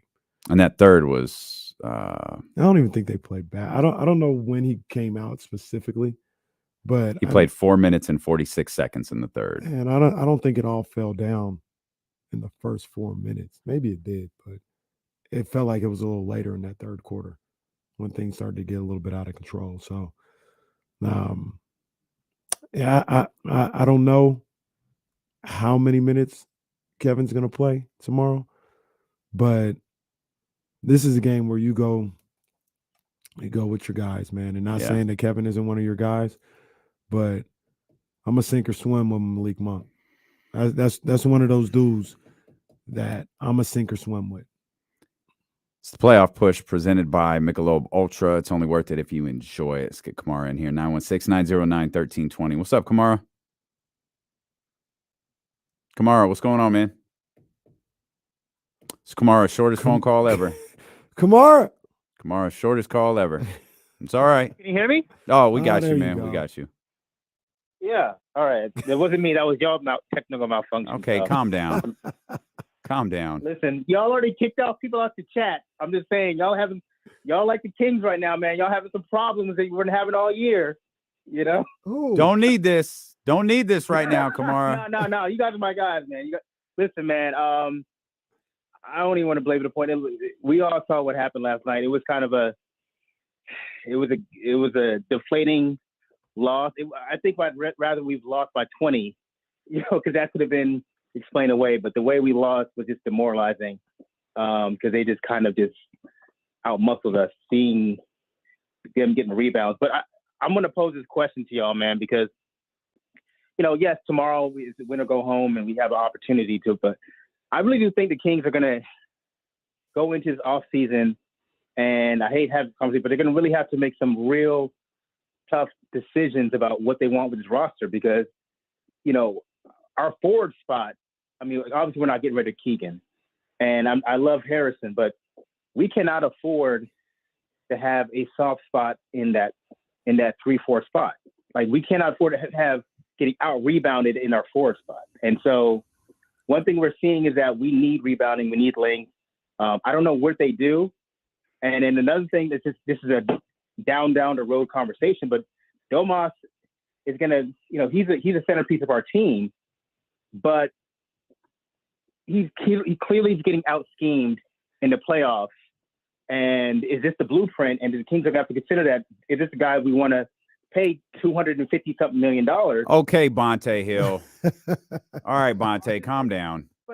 But you get what I'm saying, though. No, y'all stop it. Stop it. So y'all stop it. So is Kamara still there? Kamara, so you're saying you have questions right now on whether or not you'd want to play Domantas Sabonis? No. What I'm saying is we have to. He's our guy. He's our guy. We know he's our guy. He's done, but there's clearly some limits to his game that we're going to have to build around. Just like we know we have to build around the year. We have to protect him, and we have to either consider what are the things we're going to have to build to protect him, because he's getting he's being exposed, and obviously our offense, that was working in the regular season hasn't been working in the playoffs. So we have to figure out what's going on. I know it's shooting, I know turnovers, but something is fundamentally off that the Warriors have keyed in on. Two things. Appreciate you, Kamar. Two things. We've got to stop this with Domantas Sabonis. Like all of a sudden, he's not good. Right. Like he wasn't the center of this entire universe. Like there's a blueprint now to take him out of games. We also have, and this is the second one. This is a big one. And I know this is tough for everybody. Maybe the Warriors are good. Maybe the Warriors are good. Maybe they know what they're doing. Yeah. Maybe there's that. Maybe Phoenix couldn't do this. Maybe the Los Angeles Clippers couldn't do it. Maybe the Los Angeles Lakers couldn't do this. Maybe the Memphis Grizzlies couldn't without Steven Adams. Different story. But without Steven Adams, maybe they couldn't do it. But Golden State can. And just go, there's the blueprint for him. There's a blueprint for him. Well, it doesn't work with the Suns roster. Because DeAndre don't want that. And it works with Kevon Looney. It works with Draymond. It works with Steven Adams. It's not a blueprint for the league because it doesn't work with those players. And I'll also say this real quick. Is this season over? Did I miss it? Hell no, it's not over. I said it ain't over. I've been saying that. But I'll also say this. This is where there's different levels to this whole situation. Domantas Sabonis gets 21 and 10 last night, and we're sitting there like, oh, that wasn't really a good game. Like he could have been a whole lot better. Draymond Green gets 21 and 7. We talking about as one of the greatest performances we've seen in the last 5 years from this man. Like the expectations are different. 21. Draymond Green had 3 turnovers last night as well. When we talk about Sabonis had turnovers, Sabonis had 5. Draymond had 3. Mm-hmm. Like there's different expectations for different level of players, and let's not forget the level of player that Sabonis is on. Right. That's kind of what that. I think we have to go to commercial. So let's step out. We'll come back. We'll continue to take your calls as well. 916-909-1320. You'll also hear from Harrison Barnes. Medilo and KC, brought to you by Sky River Casino. Get in on the action. Sky River Casino is the place to play with over 2,000 of the newest slot machines and over 80 table games. Sky's the limit if you're 21 and over at Sky River Casino. We're back with, you'll hear from Harrison Barnes on ESPN 1320. Uncle Loon, that's perfectly fine. Real quick before I get out of here, Draymond Green had a great game. He also had another guy score 20, another guy score 25, another guy get 22 rebounds, another guy scored 31. You know what I'm saying? So if the guy who scored 20 didn't do what he did, if the other guy didn't get 22 rebounds, if the other guy didn't get 25 points, and you still had Draymond's 21 and 7, we wouldn't be talking about a Warriors win. That's the whole point of all this. Like, other guys have stepped up around him, which helps his performance be what it was. It hasn't been the same for DeMontis. Mm-hmm. Ugh. Ugh. That'll put some butts in the seats. Oh, man. Oh, watch party tomorrow at 5, man. Come hang out.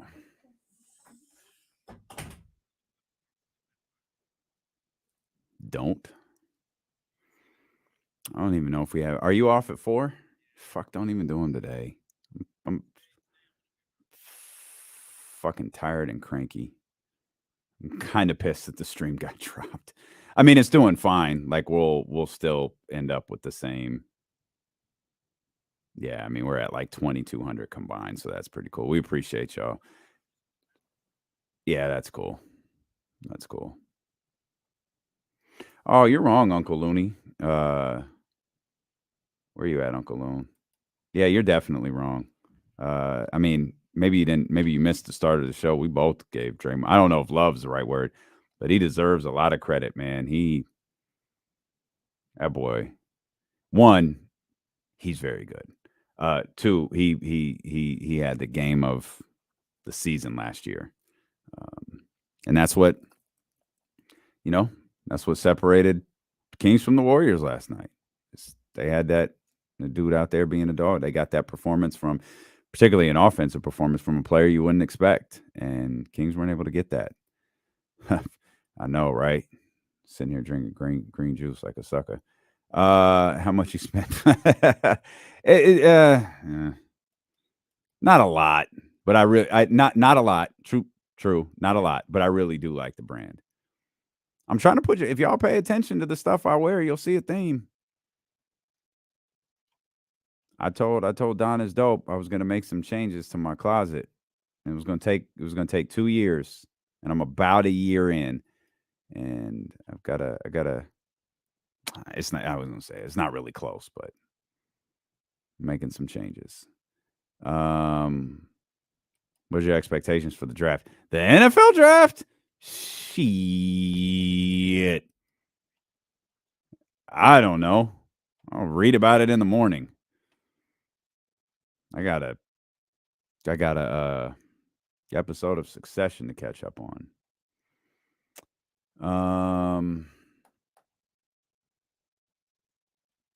There you go, Levi. Hey. That's all right. Watch it at home, man. If that leads to a win, that's the right way to do it.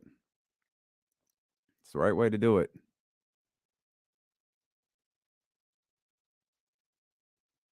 Yeah, it's definitely. I actually think him and Kevin Huerter are up there. I definitely think up there. No D'Lo McShefter. Yeah, we didn't talk a ton. I mean, we did. Obviously, we did. We didn't talk a ton, but happy for Lamar, man. Thrilled for Lamar. That whole stuff was stupid. If only he had an agent.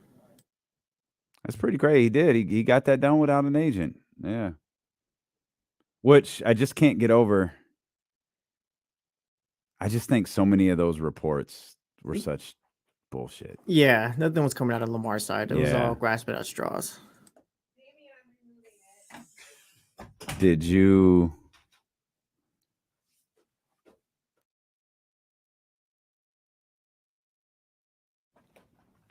What do you mean? Did you call the? Oh, did I cop those Cactus Jack shit? No, I didn't. I liked them, but I didn't. No, did you? Anybody get lucky with the Cactus Jacks, the olive joints? Yes, sir. Public house tomorrow, Friday clock. 5 o'clock, right here on the screen. Hate to see it. Hate to see it. I do think Boston wins tonight. I do. I think we get a big Tatum game. Hey, I think that's big facts right there, Chester. Big facts. Damn, I forgot. I'm not rooting for anything Philadelphia though. Got to pick between Philadelphia and Boston. I like Tatum. Yeah, it's tough, man. It's tough.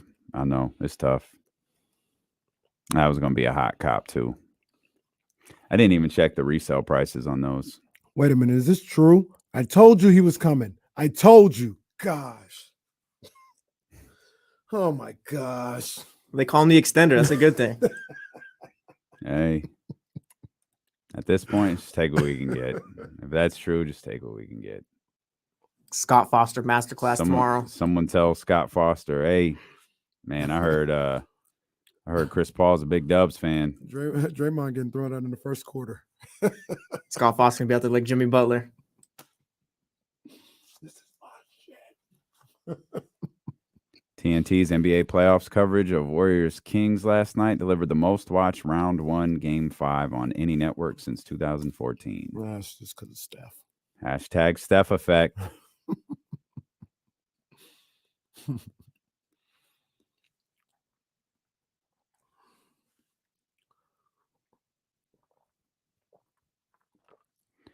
Kamara is continuing this conversation through text. Oh.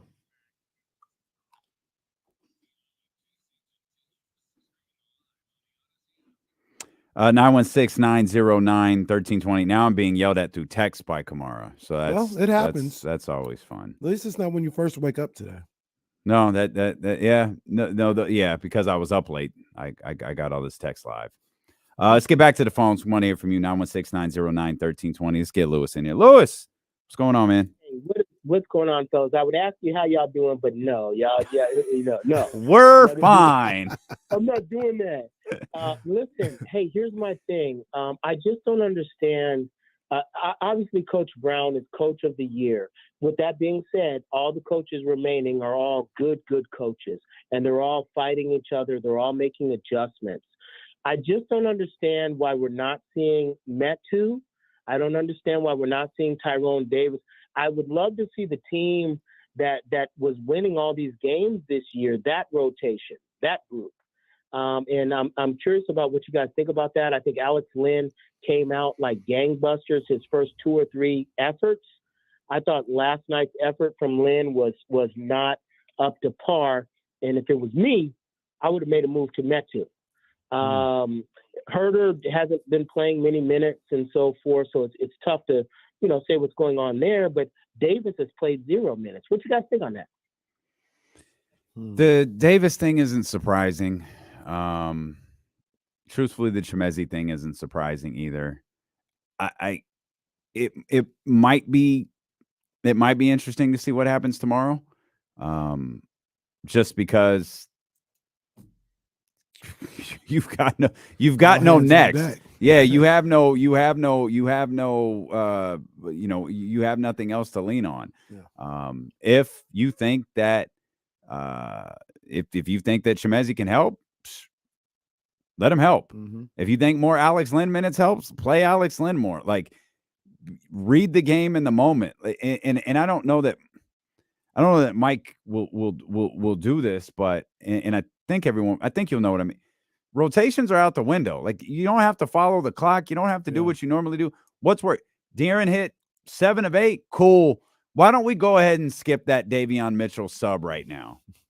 Exactly. Oh, you want Davion in? Cool. Put Davion in for someone else. De'Aaron's probably going 43 to 45 minutes tomorrow. Amazing too, given the circumstances. Yeah. Amazing. He's playing that amount of time. Yeah, and I just think that Domas outside of foul trouble is going to play 40 plus minutes tomorrow. You have to throw, because so here we are for the first time all playoffs, and believe it or not, for the first time since the 2022-2023 season began, the Sacramento Kings are in a must-win game. This is the very first time that phrase has ever been true. It wasn't true yesterday. It wasn't true in game 1, 2, 3, or 4. It wasn't true the first game of the regular season. I know this is tough to believe. It wasn't true for the Pacers game. It is true now. Yeah. The Sacramento Kings are in a must-win game. And when you're in must-win games, you do whatever you can to win those games. Anything you got to do, man. You figure it out. Everything. And that, by the way, that process had to have started hours ago. Mm-hmm. Hey, look, TD, I don't care that you didn't play this series. If we're shooting like we shoot live, if we're 0 for 9 in the second quarter, be ready. Be ready to go. Be ready. Not just to go in, be ready to hit shot. Be ready to be Brooklyn TNT Terrence Davis. Chimezie Metu, you got into the rotation for what you did against the Golden State Warriors at the start of the year. You ain't played this series, so what? Be ready. Mm-hmm. Practice today. Shoot around. Well, there's probably not a shoot around tomorrow. Practice today. Do whatever you're doing tomorrow, but be ready to get on the floor because I might call PJ Kessler. I might call on anyone to get out there and play basketball. This is your warning. Be ready because the rotations, the rule book, the tighten things up in the playoffs, that is all out the window. We have to figure out a way to win tomorrow's game. Yep. Or it could go the exact opposite way. Where De'Aaron, Domas, Malik. 7 guys might play tomorrow. I'm looking. This means nothing. It really has no bearing on this team. But I was just interested, see if maybe there's something you could take from it. There was in 2008, 2009 Eastern Conference Finals, Cleveland versus Orlando. The elimination game 5 for Cleveland. They were down 3-1. LeBron, coached by Mike Brown. That's why I'm looking at it. LeBron played 45 minutes. Mo Williams played 41 minutes. And Delonte West played 41 minutes. That checks out. That checks out. Yeah, whoever your best, and those were, Big Z only played 26 minutes, but those were probably your best players on your team. And Mike was like, "Get ready to go all night. Get ready to go all night. Get that blue chew, baby, because we're going." Let's get Corey in here. 916-909-1320. What's up, Corey? Hey, what's up, guys? Hope you guys are doing well. I just want to talk about believing in this team. You know, I feel like the general consensus with all the fans right now is just like, hey, we had a good season. We got something to build off. Well, I just feel like that's loser talk. It's not over. And I think Kings, Game 7, they're moving on. So okay, I think the I'm power with of it. belief, put it out there. And if more people believed and willed it, I think it'll happen. But we need to move past this. Hey, the season's not over yet. So let's go. Well, we're not moving past anything because we've got 4 hours to talk. So we've got to talk about last night's game. But we'll move forward tomorrow. And here's the great thing. When the Kings were up 2-0, we kept saying, like, series doesn't end until you win 4. No, far from over. How many times do we say it's far from over? And that's, but on the flip side, that's the beauty for the Golden State Warriors. It's over when the Warriors win 4. Mm-hmm. They're at 3, mm-hmm. and they have to get one more. So, but I'm with Corey. Make them fight for it. I'm with Corey, and I'm sure we're going to talk about this a whole lot tomorrow. But it's not over. It's not over. I know it was a gut punch yesterday. Another Once one again. But that's the problem. That's the problem. It was a gut punch yesterday. It was another gut punch. It was another gut punch. I'm tired of getting punched in my gut. I'm gonna be honest with you. I understand. That's why you just win the game, so you don't get punched in the gut no more. I don't want to get punched anywhere, to be honest. It's just. But hey, you still got an opportunity if you're the Sacramento Kings. And well, look, to be honest with you, who cares if it was a gut punch for us? We're not playing. Yeah. So it might have been a gut punch to them. They still got an opportunity to keep their season alive and win this series. Yeah. It's not over. It's not over by any means. So be ready to go, baby.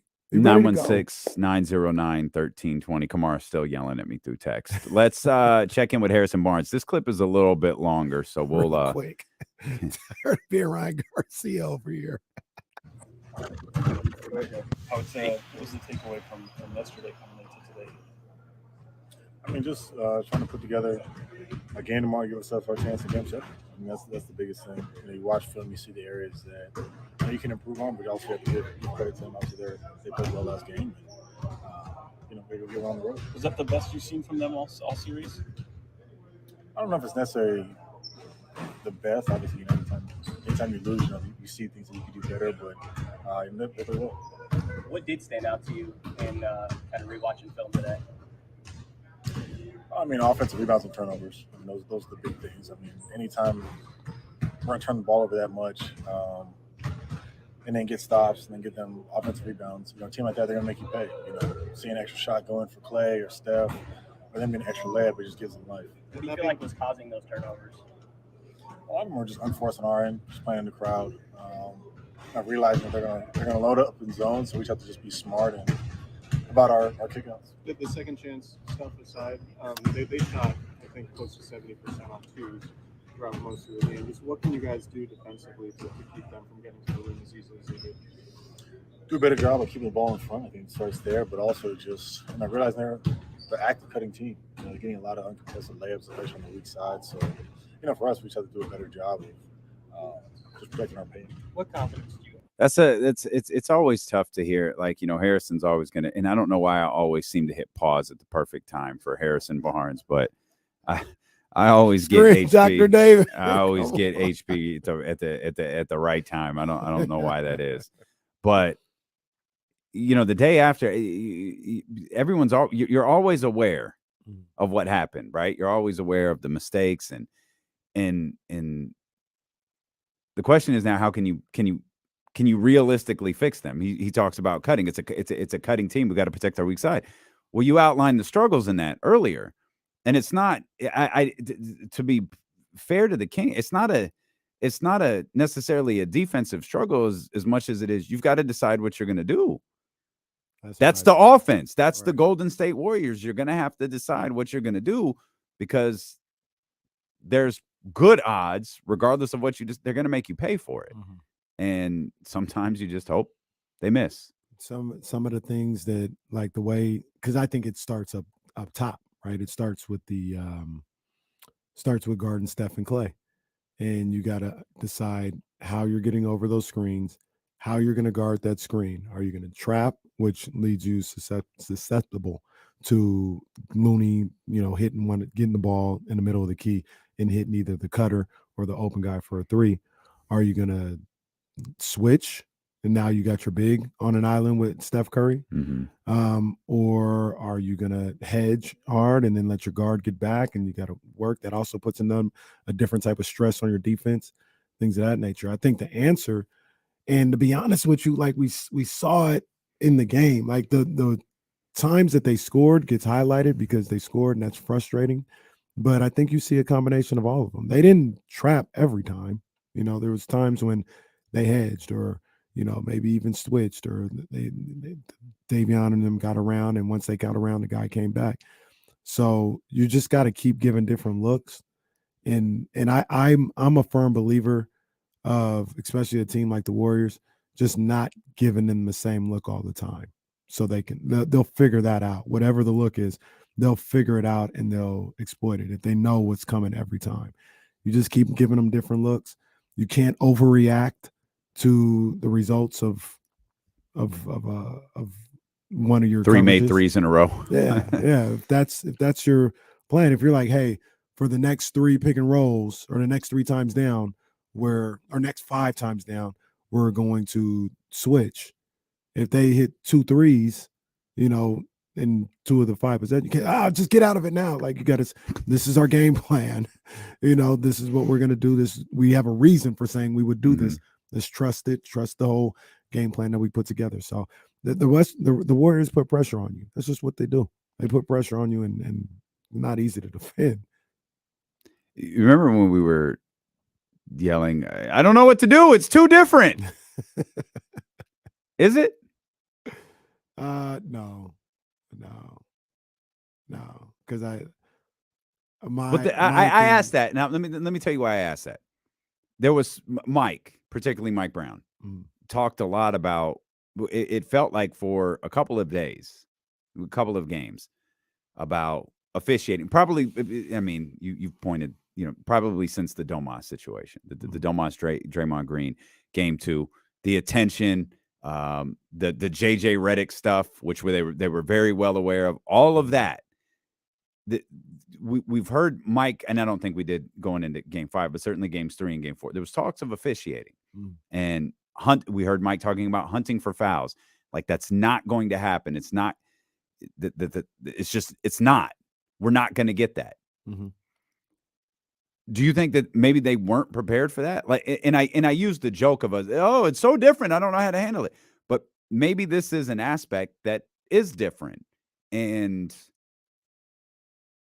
that's why they keep reverting to, wait, that's not a foul, because in Game 70 that was a foul, but in Game 5 it's not. It is a possibility, because just like me personally, right? When I talk about how I feel today compared to how I thought I might feel before it actually happened, you don't know until you're in the situation, right? Remember a day ago or 2 days ago, I was like, if the Kings, lose Game 5, I definitely think they can go win a Game 6. And like I said, the confidence level was on a 7 about that. Mm-hmm. Well, you actually lost Game 5. And now you're actually looking at saving your season in Game 6. And the confidence level isn't at a 7 no more. You know what I mean? I'm actually in it. I'm like, I don't feel the same way that I did. Mm-hmm. So you may think like it's just basketball, there's nothing different, until for some players, when you're actually in the moment and you actually do feel the frustration of not getting the foul call or not getting the same, the block call that you got in the regular season. So I say all that to say it absolutely could be a case where it is a little different for some of these guys. Yeah, you ain't getting a charging call if you're in a Sacramento Kings uniform. No, there were like 3 easy, and this isn't a criticism of Mike. I wouldn't have done it either. There were like 3 reviewable calls in the first quarter that probably would have gone the Kings' way. And I'm sure the Warriors feel the exact same way. Yeah, I'm sure they feel the same way. But didn't they miss a goaltend too in the third or fourth quarter? It was goaltend. Looney slapped it off the rim. Man, it's whatever. Like, those things happen though. Like, I know a lot of people are complaining about the refs, but the Kings got a favorable call or 2 in the fourth quarter. I think the last 2-minute report showed that. Well, I didn't see the whole thing. But I think there's a handful of calls that went the Kings' way in the fourth quarter. The carry double dribble didn't go their way though. They acknowledged that in the last 2-minute report. Steph Curry, on the and one. That they acknowledged that should have been a palming or double dribble. Still wasn't as smooth as Dante's though. Dante's was crazy. Nothing will ever beat Dante's. Dante's was so quick you didn't even know what happened. That was on the and1 mixtape right there, boy. That was who crazy. He shake up? Trey Lyle. Oh, Trey, yeah. Trey got cooked. Yeah, it was kind of illegal though. Can you really get cooked when you perform an illegal move? Right. So yeah, man. The Malik Monk foul, Draymond Green, hit him, slapped them all in the face on a layup attempt. That wasn't called. Malik got the benefit of the whistle on that loose ball from Wiggins. I got to see that a couple more times. Feels like there might have been contact before the actual foul was called. But, Kings got their share of decent whistles. They just gotta play better, man. And he's a jackass. But the one thing that dude who runs the UFC says, like, you could complain about judges if you want to. Don't leave it in the hands of the judges. Just transfer that to officials. Don't leave it in the hands of the officials. Again, I understand everything we've said for the last 4 hours is a lot easier said than done. I completely understand that. Well, I'm willing to leave it in the hands of my boy, Scott Foster, tomorrow. Scott Foster's the official. Scott Foster is out there. Oh, boy, this sounds familiar. Uh-oh. Raptors broad in search for next head coach. Oh, ESPN story on the Raptors embarking on a wide-ranging coaching search. That sounds so familiar. So familiar. Good luck to the Toronto Raptors. Hey, do you know that the NFL draft is about to get underway? mean, I think we're the only radio station in the country that did not talk about the NFL draft today. Only thing that matters. Even in San Francisco, they was talking about the NFL draft. Congratulations to Lamar Jackson for landing that deal. Congratulations to all these young brothers that are about to get drafted. Yeah. They're probably not going to be playing for the San Francisco 49ers unless something weird happens. But we've got coverage of the NFL draft coming up next here on Sacramento Sports Leader, ESPN 1320. Go Kings. Man, Jesus, no lie. Just show up at Public House. I do want to say this. This is why don't nobody like Warrior fans. And this is why I always be getting people don't listen. I don't even know if he's still up in here. Uncle Loon, if you're in here, make yourself known. But Uncle Loon was complaining about how I don't ever show Draymond no respect or don't give him no credit. Who did we talk about I told for him the that. first 13 minutes today? I told him that. I saw that message when you walked out. I was like, oh, Loon, I think you missed the start of today's show, buddy. First 13 minutes. And then proceeded to talk did. like 6 minutes about Draymond Green. So like I was like, yeah, I think you missed the start of today's show, buddy. Come on, man. Yeah, Draymond got a lot of love. And here's the other thing, because I was privy to this conversation. Draymond got a lot of love when the microphone wasn't on yesterday. So Draymond. Relax, Uncle Loon. Draymond's a hell of a basketball player, man. And I will say for the 90,000 millionth time, I don't even know if that's a number. It is. Once again. How much is in your bank account? Well, don't Google me. Well, while I've been critical, you guys hear me all the time. I say, yo, Caraway. Draymond Green does a hell of a lot of things on the court that are super beneficial to not only the Warriors, but any team he will play on. Any team. Never dispute that. Never, ever, ever. My bigger issue is how people go overboard with all the talk about Draymond Green. Not even Draymond Green, the player. But they don't ever hear me when I say